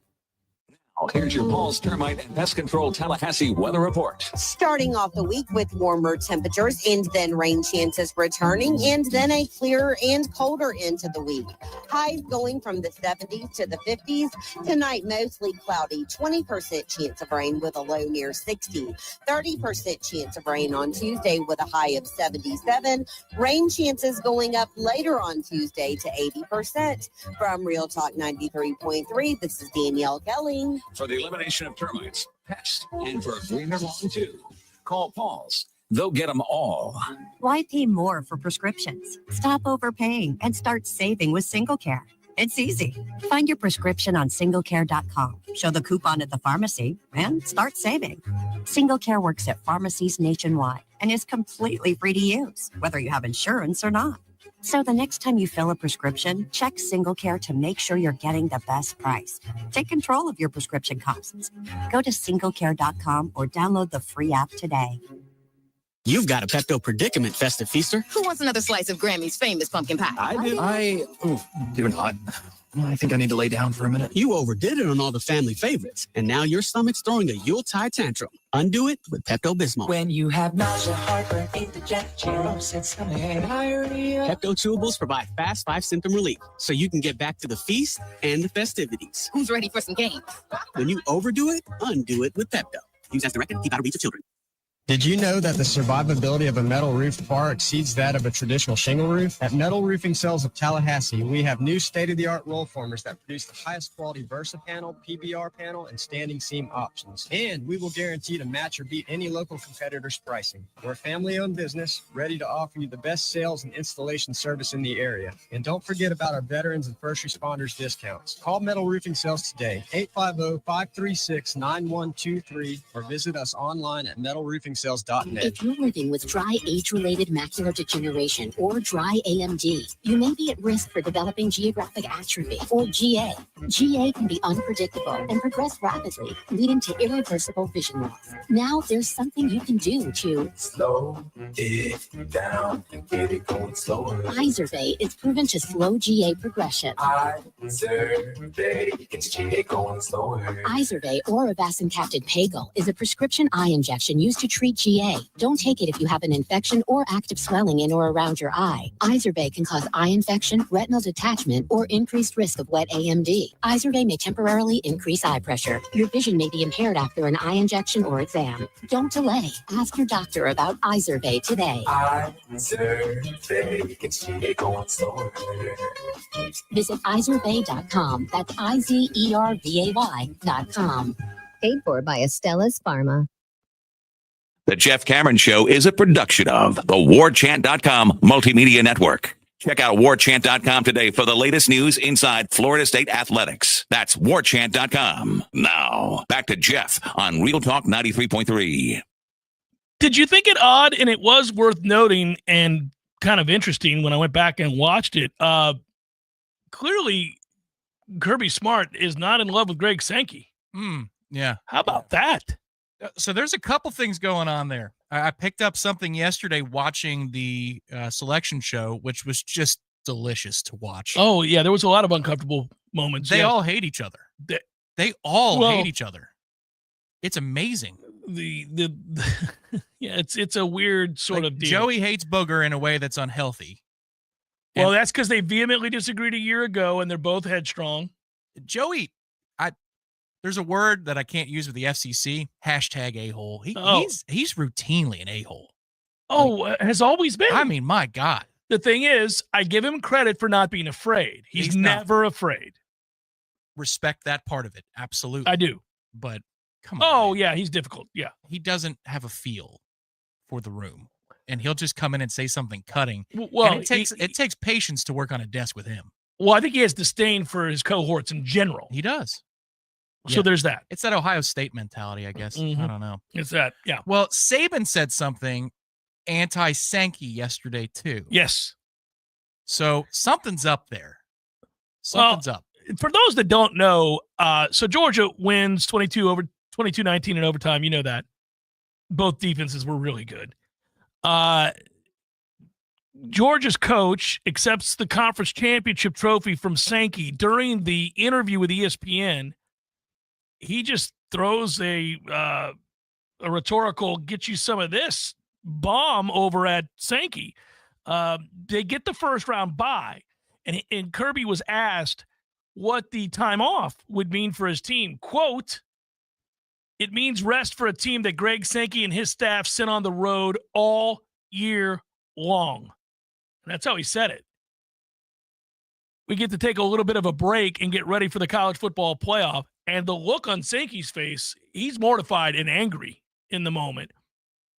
And I find all of that fascinating. Like that, okay. Well, they're embarrassed. 3 teams got in. They thought 5 or 6 were getting in the first playoff, and 3 got in. And I'm imagining that there's some scheduling questions involved there from other coaches in that league. Yes, there's scheduling questions. Also that, the lobbying that they did last year, one of these is not like the other, wasn't strong enough because ESPN tried as much as they could for the first 22 minutes of the broadcast yesterday to throw the Alabama graphic on the screen front and center about strength of schedule. I mean, they were told to do that. You know that they were. Yeah. I loved how McMurphy, before the show started, said SMU's in, Alabama's out. Like, here's the breaking news. They're in.